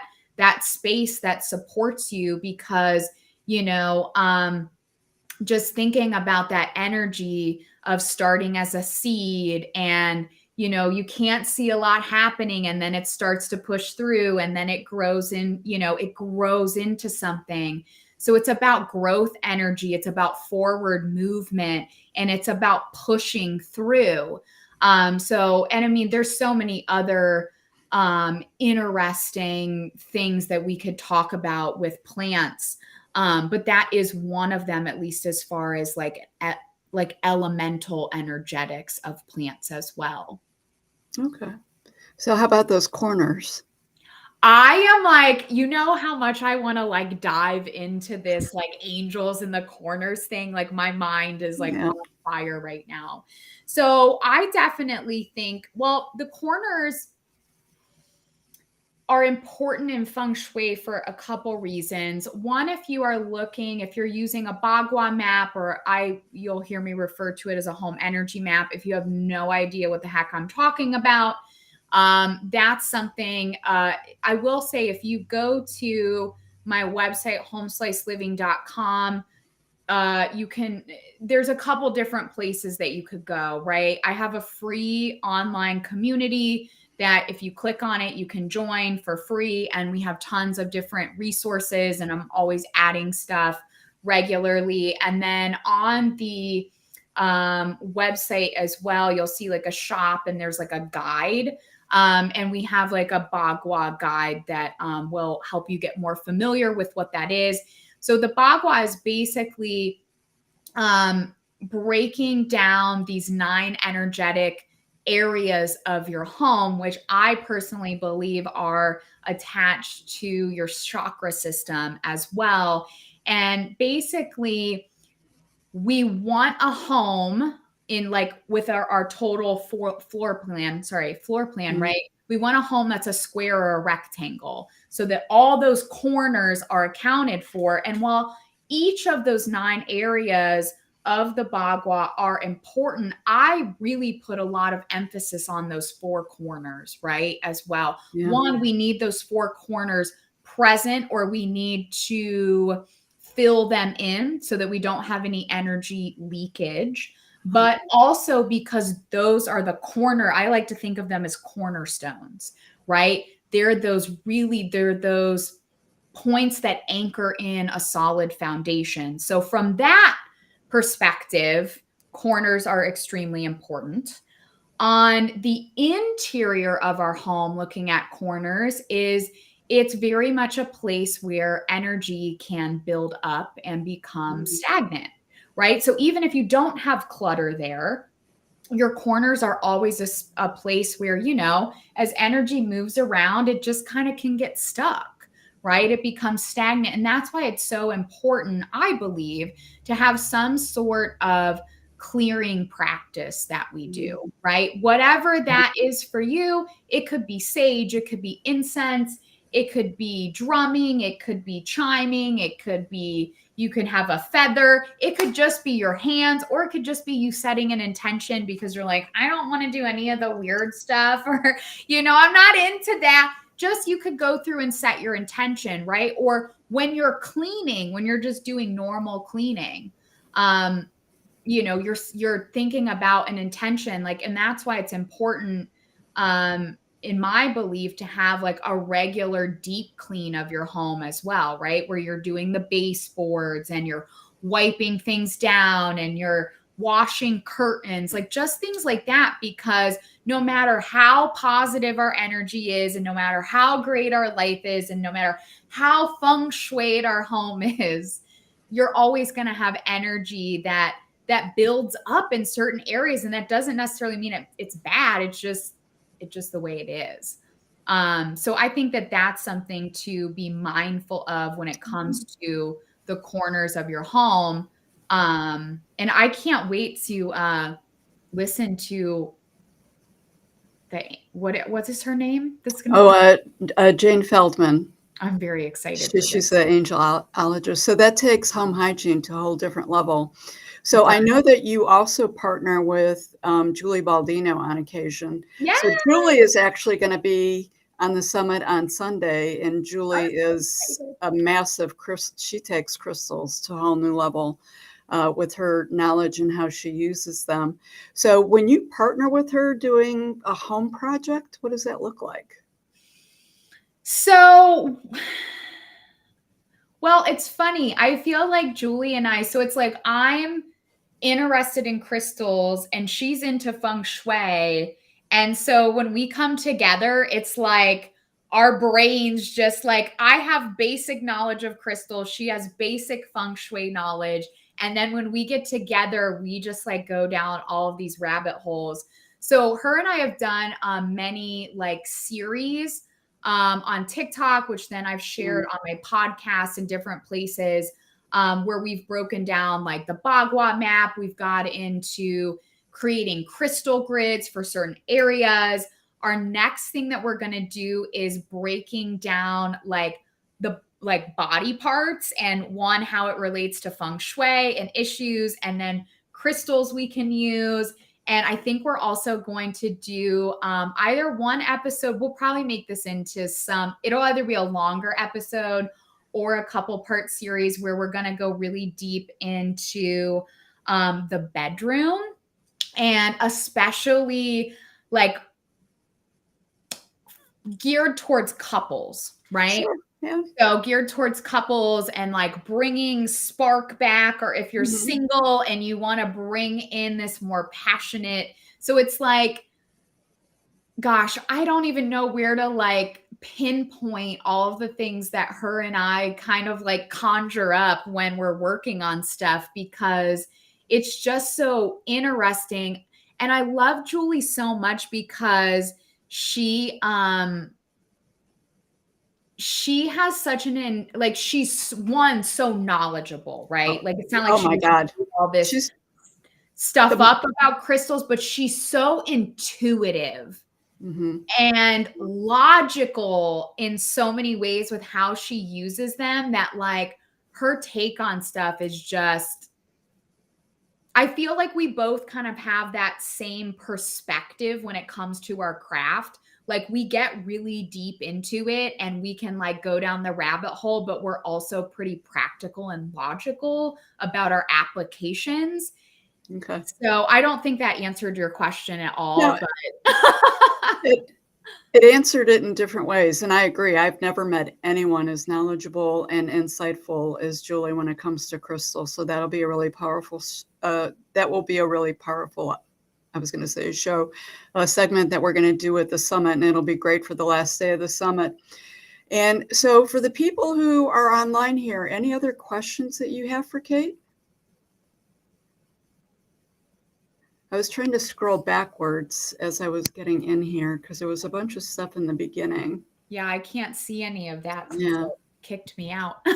Oh, that's true. That was interesting because that's when you had the whole energy located. I see Lindsay just threw something in. Lindsay, do you want me to throw you online?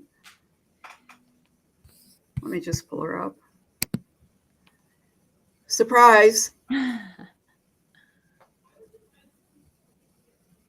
You're muted. Yes, I was. Sorry. Where are you located if people wanted to utilize your services, and do you work with people virtually? Yes. So I work with a lot of remote clients and I also travel as well.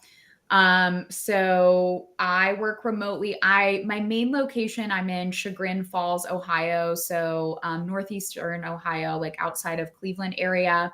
But I also work in Naples and in Georgia is a new area. One of my best friends lives in Marietta, and he's like, we need to get Feng Shui Kate down here. So we've been working on getting some stuff going on down there. But really, I've traveled kind of all over and have worked with clients all over the country and in Canada remotely. So if you have Feng Shui needs and you resonate with me personally, which is something I think is like so important when it comes to working with a Feng Shui practitioner, if you resonate with me, that's very important. But also I think that like for my, I offer different types of sessions, some that are very basic, or maybe not basic, but for someone who's like curious and wants to kind of dip their toe in and experience like the benefits and like play around with it, all the way to where like my home wellness sessions we're meeting, several different times. We start with body work and we're starting with the internal body and what's going on there and working through blockages and practices and things like that before we move into a full Feng Shui consultation of the home. And, so that's like very in depth. And I would say that my specialty is really working with people that aren't very connected right here, that are really good at disassociating, that are really connected with their mind, but not their body, and really helping to not only educate them, but empower them and give them the tools to really start living in here to fully bring in the life that they really desire. Nice. Are you still working in St. Petersburg? Because I know when I did the podcast with you, you came over to Treasure Island. I do some, but more Naples area than anything, which is like a long story on like, there's a reason for the Naples, because that's kind of like years ago is where a part of my journey started, right? And I've got a few friends living there. And some really good connections. So I've kind of moved a little bit more towards there. I still go to St. Pete But yeah, I've moved a little bit more towards the Naples area. Well, Kate, this has been an incredibly amazing session. You have done a spectacular job. You and I have the most amazing conversations, and I was really excited. I wasn't exactly sure where you were going to go because it could be a number of places that would just be amazing, and you're evolving and transforming, honestly, by the minute in such beautiful ways. It's just great. Now, are you going to participate? I don't remember, on either the Saturday or Sunday Q&A. Probably Saturday. I don't Okay. know if I can on Sunday. Can you remind me?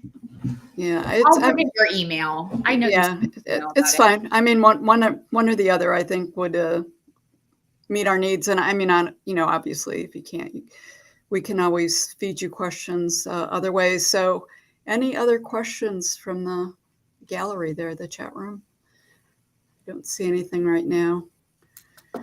Well, Kate, thank you so much. This was beautiful and meaningful, and I'm sure it will touch a lot of hearts. Someone just said today was amazing. Thank you. Okay, ladies, I am going to move on for the day wrap up. So thank you so much. Yeah. See ya.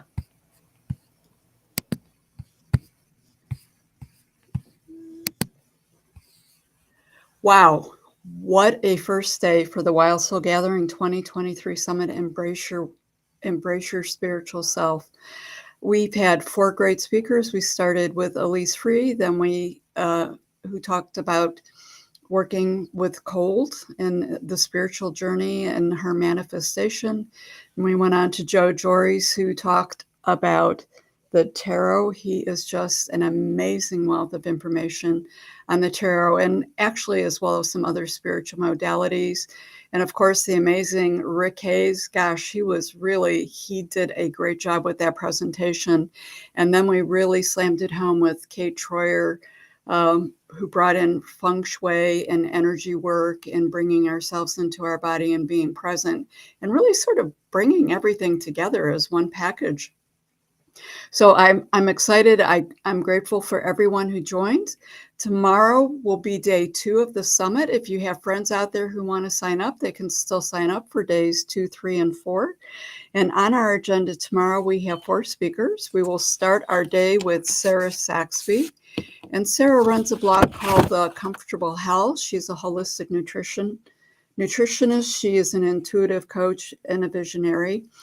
And Sarah's going to share her own personal story from abuse and the framework that really created that abuse, and how it relates to how she's operated as an adult.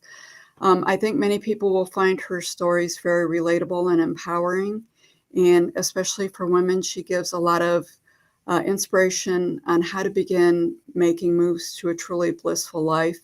She comes from a Kabbalah background. She uses a lot of astrology, human design, intuitiveness, and I think that her session is going to be really very powerful and meaningful. So I'm really looking forward to having Sarah. We sort of already teased a little bit with Jane Howard Feldman. Jane is an amazing angelologist. I don't know if that is a real word or not, but that is what I call her. She calls me spiritual angel, and I call her Earth Angel Jane. So that she's got the coolest email. It's Earth Angel. And she's just really special. She is going to present on peace offerings and abundance of ways to achieve and maintain inner peace in your life. And she has been involved with the angels for many decades. And she like after I met her and talked to her for the first time, like I had no idea that you could do so much with the angels. So she's going to be really special. It should be a very, very good presentation. And then our third speaker is going to be Dr. Chris Van Hoosie. She's a certified trauma-informed yoga teacher. She's an art teacher. She does a lot of work with in the prison systems using her spiritual gifts. But she's going to talk about walking a labyrinth and stepping into the light. Chris is carrying some grief and anguish after losing her son. And she will talk about how she discovered grace and light and walking a labyrinth and how powerful that was. And most recently, this summer in June, she's recently returned. She did a pilgrimage to Chartres, France, and walked the labyrinth there, which was very powerful. It's a place that's been around for thousands and thousands of years. And she really has a special story to tell. And it's very interesting how she has used the modality of the labyrinth to bring her some peace into her life. And then we're going to end the day with Kim Coots, who is a really amazing soul. She's a spiritual healer. She's an advisor. She is a evidential medium. And Kim comes from being a successful 500 award-winning business career that spanned 25 years. She actually worked as a CEO in the industry, doing a lot, and was very successful with that, and was really pulled to a spiritual career, which she tried to step away from, but of course they kept calling her. And she's going to talk about some of her past traumas, unworthiness, different tragedies in her life that have led her to a spiritual path. She a few years ago lost her daughter to an unexpected fentanyl overdose, and that has really put her on a whole different path of trying to work in how society supports grief, which really wasn't supporting her, and led her into some troubled times dealing with PTSD and some physical illness, and how she really has embraced her spirituality to find her healing and to share that with other people who are also dealing with some overwhelming grief, and providing them different modalities that they can use to support in those areas. So it is going to be a very, very powerful day. Then we'll move into day 3 and 4. I am very grateful for everyone who's been here, and we will see you all tomorrow at 11 a.m. Thank you, everyone, for joining us.